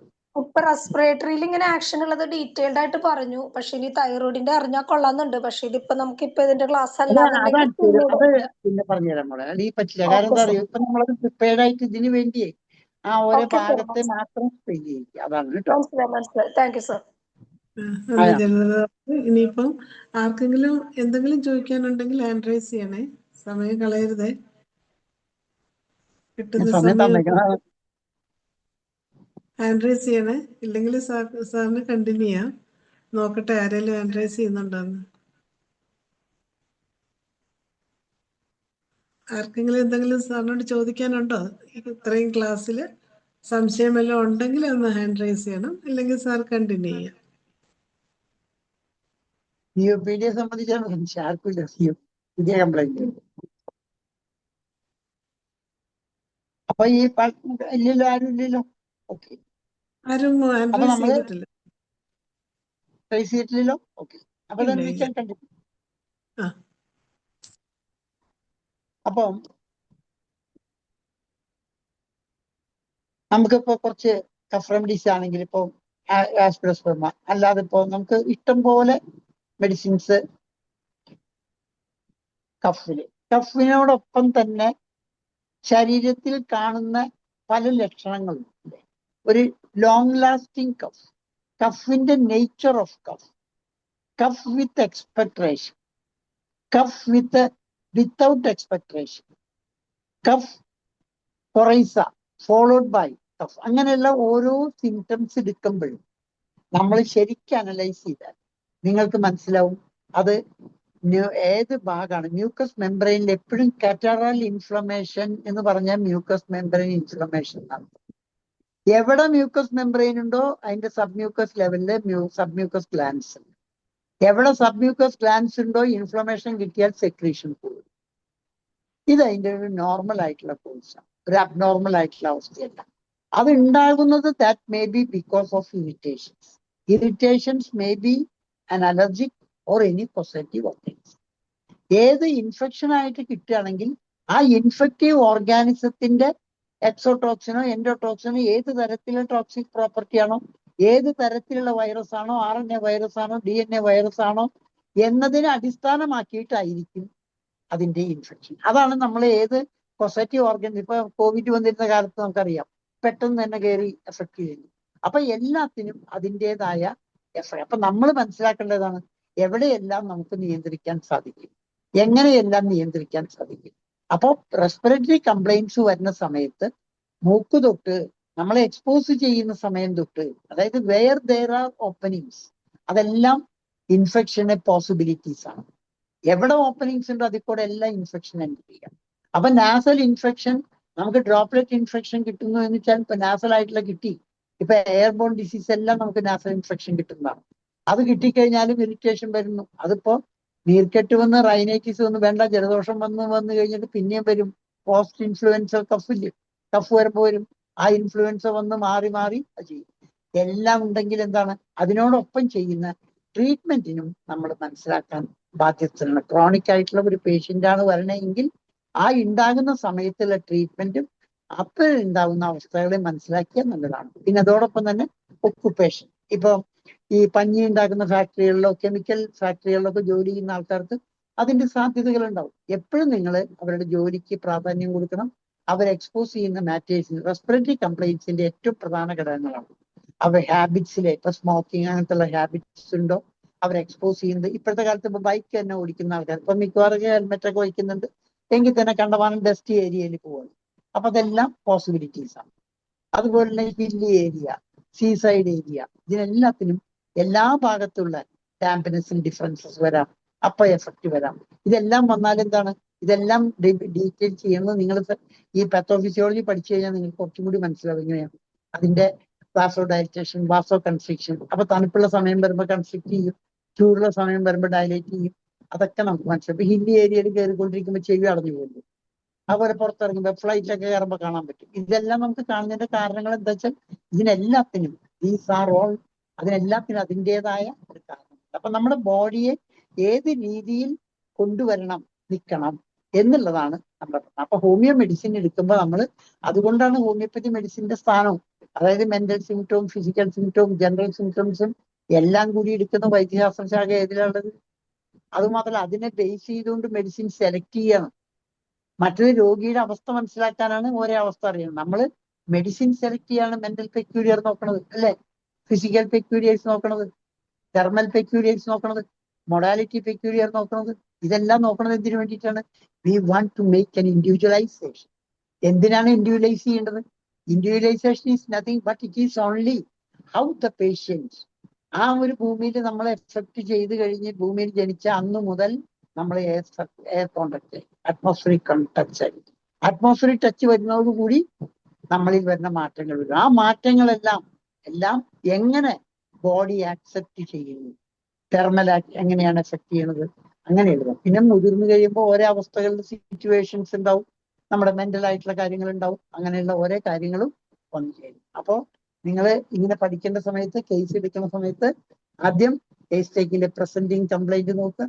പ്രസന്റിങ് കംപ്ലൈന്റ് കിട്ടുന്ന സിംറ്റംസിനെ നിങ്ങൾ രണ്ട് രീതിയിൽ കണക്കിലെടുക്കുക. ഒന്ന് ഓർഗൻ സിസ്റ്റം ബേസിലും ഒന്ന് സിംറ്റമാറ്റോളജിക്കൽ ബേസിലും. രണ്ടാമത്തത് ഏത് ഓർഗനെ ഏത് എഫക്ട് ചെയ്താലും അതിന്റെ ഫങ്ഷനും കൂടി ഒന്ന് മനസ്സിലാക്കിയിരിക്കണം. ആ ഫങ്ഷൻ ഓൾട്രേഷൻ വരുന്നത് കൊണ്ടുണ്ടാകുന്ന പ്രോഗ്നോസ്റ്റിക് എഫക്ട്, അതിന്റെ പ്രോഗ്നോസിസിലെ കോംപ്ലിക്കേഷൻസോ അല്ലെങ്കിൽ എങ്ങനെയെല്ലാം സംഭവിക്കാം എന്നുകൂടി അറിഞ്ഞാൽ അതിനെ നമുക്ക് പ്രിവെന്റ് ചെയ്യാനും സാധിക്കും. അപ്പൊ ഏതൊരു കേസ് ട്രീറ്റ് ചെയ്യുമ്പോഴും, ക്രോണിക് കേസ് ചെയ്യുമ്പോഴും റിവേഴ്സിബിൾ ഫോം ആണോ ഇറിവേഴ്സിബിൾ ആണോ എന്ന് നോക്കണം. റിവേഴ്സ് ചെയ്യാൻ പറ്റാത്ത 6th ലെവലിലാണെങ്കിൽ റിവേഴ്സ് ചെയ്യാൻ പറ്റില്ല. അപ്പൊ റിവേഴ്സിബിൾ ഫോമിലാണെങ്കിൽ നമ്മൾ എന്ത് ചെയ്യണം? അതിനെ റിവേഴ്സ് ചെയ്തിരിക്കണം. ഒരിക്കലും പ്രോഗ്രഷനെ അനുവദിക്കാൻ പാടില്ല. ഇങ്ങനെയെല്ലാം കേസ് എടുത്താൽ തീർച്ചയായിട്ടും നല്ല നല്ല റിസൾട്ടുകൾ നിങ്ങൾക്ക് കാണിക്കാൻ സാധിക്കും. അപ്പോ അതാണ്. ഇനി എന്താണ്, ഇനി ഏതെങ്കിലും ചോദിക്കാനും ഇല്ല, അത് കാരണം സംശയങ്ങളില്ല. ഞാനിപ്പോ ഈ 3 കാര്യങ്ങളാണ് ഇപ്പൊ പറഞ്ഞിട്ടുള്ളൂ. ഇനി നിങ്ങൾക്ക് ജനറലായിട്ട് വേറെ ഏതെങ്കിലും ടോപ്പിക് വേണമെങ്കിൽ ചോദിച്ചു. എന്ന് വെച്ചാൽ ഇതിനെ സംബന്ധിച്ച് തന്നെ ഏതെങ്കിലും വേണമെങ്കിൽ നിങ്ങൾക്ക് തന്നെ you can say, I can say. കാരണം ഇത് കഴിഞ്ഞാൽ അടുത്ത HP സ്കോറിംഗ് സിസ്റ്റം തരുന്നുണ്ട്. ഇപ്പൊ അങ്ങനെ എത്തിയില്ല, ആ ടൈം കണക്കാക്കി ചെയ്യാൻ പറ്റും. സമയമായില്ല അല്ലേ? 5 മിനിറ്റിൽ എത്ര മിനിറ്റ് ഉണ്ട് ഇനി? 4 മിനിറ്റേ ഉള്ളൂ. ഇനി ആർക്കെങ്കിലും എന്തെങ്കിലും ചോദിക്കാനുണ്ടോ? 4 മിനിറ്റ് ആണ്. നിനക്ക് പറഞ്ഞ് ചോദിക്കാട്ടോ, നിങ്ങൾക്ക് തന്നെ ചോദിക്കാട്ടോ, ആർക്ക് വേണം ചോദിക്കാം.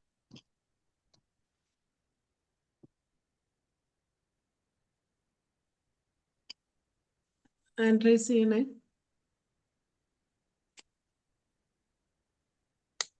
ബിനോയ് ഡോക്ടർക്ക് എന്തെങ്കിലും പറയാനുണ്ടോ? ഒരാൾ ഹാൻഡ് റൈസ് ചെയ്തിട്ടുണ്ടല്ലോ. ഭാഗ്യലക്ഷ്മി മാഡം കോഹോസ്റ്റ് ആണ്, അൺമ്യൂട്ട് ചെയ്തോളൂ. ഭാഗ്യലക്ഷ്മി മാഡം അൺമ്യൂട്ട് ചെയ്താൽ മതി, കോഹോസ്റ്റ് ആണ്. ഗുഡ് ഈവനിങ്, എല്ലാവർക്കും നമസ്കാരം. സാറിന്റെ ക്ലാസ് വളരെ നന്നായിരുന്നു.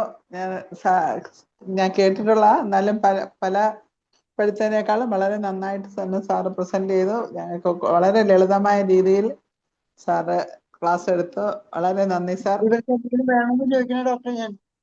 ഇവർക്ക് എന്തോ? കൊടുക്കേണ്ടതിൽ ഇനി ഇവർക്ക് അടുത്ത ക്ലാസ്സും പിന്നെ ഞാൻ ഒരു ക്വസ്റ്റിനെയർ ആവശ്യമുണ്ടെങ്കിൽ ഒരു ഇന്ററാക്ഷൻ സെക്ഷൻ വയ്ക്കാം, ഇല്ലെങ്കിൽ അടുത്ത ക്ലാസ്സോടുകൂടി സ്റ്റോപ്പ് ചെയ്യാന്ന് വിചാരിച്ചിട്ടാണ് ഇരിക്കണേ. അപ്പൊ ഇവിടെ സാർ ഒരു ഇന്ററാക്ഷൻ സെക്ഷൻ വെക്കുന്നത് നല്ലതായിരിക്കും സാർ. ലാസ്റ്റ് വെക്കാം അല്ലെ? ലാസ്റ്റ് അപ്പൊ വെക്കാം. അപ്പൊ ഇന്നിപ്പോ ഏകദേശം അത്യാവശ്യം COPD ഒക്കെ എല്ലാവർക്കും മനസ്സിലായിട്ടുണ്ടാവില്ലേ മഹേശ്വരി ഡോക്ടറെ? ഉണ്ട് സാർ, ഉണ്ട്. നമുക്ക് നല്ലപോലെ വളരെ സിമ്പിൾ ആയിട്ട് തന്നെയാണ് സാറ് പറഞ്ഞത്, എല്ലാവർക്കും മനസ്സിലാകുന്ന രീതിയിൽ തന്നെ. ഇപ്പൊ ഞങ്ങൾക്ക് മനസ്സിലായി, അത് ഇല്ലാതെ കേട്ടിട്ടില്ലാത്തവർക്ക് മനസ്സിലായോ എന്നുള്ളത് മറിയാമ്മ ഡോക്ടർ ആദ്യമായിട്ട് കേൾക്കും. അല്ലേ, നമുക്ക് മനസ്സിലായി. പക്ഷെ എന്നാലും സാറേ അതിന്റെ ട്രീറ്റ്മെന്റ് ആ ഒരു രീതിയും കൂടെ ഒന്ന് പറഞ്ഞു തന്നാൽ കൊള്ളാമായിരുന്നു സാർ. മെഡിസിൻസ് കൂടുതൽ വരാവുന്നു അല്ലെങ്കിൽ ഒരു കേസായിട്ടും കൂടെ എങ്ങനെ അപ്രോച്ച് ചെയ്യുന്നു അടുത്ത പ്രാവശ്യം അല്ലെങ്കിൽ പിന്നത്തെ പ്രാവശ്യമായിട്ട് തരാം കേട്ടോ. മെഡിസിൻ തരാം. മെഡിസിൻ ഞാനിപ്പോ അത് പറഞ്ഞത് വെച്ചാല് ഞാൻ ഈ HP സ്കോർ ബേസ് ചെയ്ത് പറഞ്ഞത് മാത്രമേ ഉള്ളൂ. 4th ലെവലിലെ ട്രീറ്റ്മെന്റ് മെഡിസിൻ തരാം, അതിന് വിഷമമൊന്നുമില്ല. മെഡിസിൻ പറയാൻ വിഷമം. ഏതൊക്കെയാ സാർ സാധാരണ മെഡിസിനിൽ എങ്ങനെ എത്തുന്നു എന്നുള്ളതും കൂടെ അത് ആ ഒരു അതെ, രീതിയിലും കൂടെ വരുമ്പോഴത്തേക്ക്. അതിനാണ് ഞാൻ ഈ പ്രീമിയർ കൊടുത്തത് ഡോക്ടറെ. അതെ. നമ്മൾ ഈ കൊടുത്തത് മുഴുവൻ അടുത്ത ലാസ്റ്റ് സെഷൻ വരുമ്പോഴേ അത് ഒരു ഐഡിയ ഇല്ലാണ്ട് ആവരുതല്ലോ വെച്ചിട്ടാണ്. ഇപ്പൊ നമ്മൾ 4 ക്ലാസ് ആയില്ലേ? ഇപ്പൊ 3 മൂന്നൊന്നുമല്ല. അല്ല, ഇന്ന് 5ാമത്തെ ക്ലാസ് ആണ്. 5ആയി. തെറാപ്യൂട്ടിക്സ് 3, പിന്നെ ആദ്യത്തെ ഇൻട്രൊഡക്ഷൻ, പിന്നെ പ്രോട്ടോക്കോളും ഈ ലെവൽസും ഹിഡൻ പ്രോട്ടോക്കോളും എല്ലാം കൂടെ 2ാം ക്ലാസ്. ഇന്ന് 5ാമത്തെ. അതെ ഇന്ന് 5ാമത്തെ. ഇന്ന് നമ്മള് ബുധനാഴ്ചയാണ് വെക്കാറില്ലേ? ചൊവ്വാഴ്ച ആയി. ഇന്ന് ചൊവ്വാഴ്ച ആയി. അതുകൊണ്ടാണ് ആ ഒരു ചെറിയ വേരിയേഷൻ വരും. ആള് കുറവൊന്നുമില്ല സാറ്. അതുപോലെ തന്നെ ആളുണ്ട്. ചൊവ്വാഴ്ചയായിട്ടും ആളത്രയും തന്നെ ഉണ്ട്. ഉണ്ടാവട്ടെ. അല്ല ഞാൻ പറയാ, എനിക്ക് ചൊവ്വാഴ്ച പ്രശ്നമില്ല. ചൊവ്വ ബുധനാക്കിക്കോളൂ കേട്ടോ. മറ്റു ദിവസങ്ങളിൽ കിടക്കണ്ട. ഇല്ല, ഈ ദിവസങ്ങളിൽ സാറിന്റെ സൗകര്യമുള്ള ദിവസങ്ങളിൽ മാത്രമേ വെക്കുള്ളൂ. ഓക്കെ.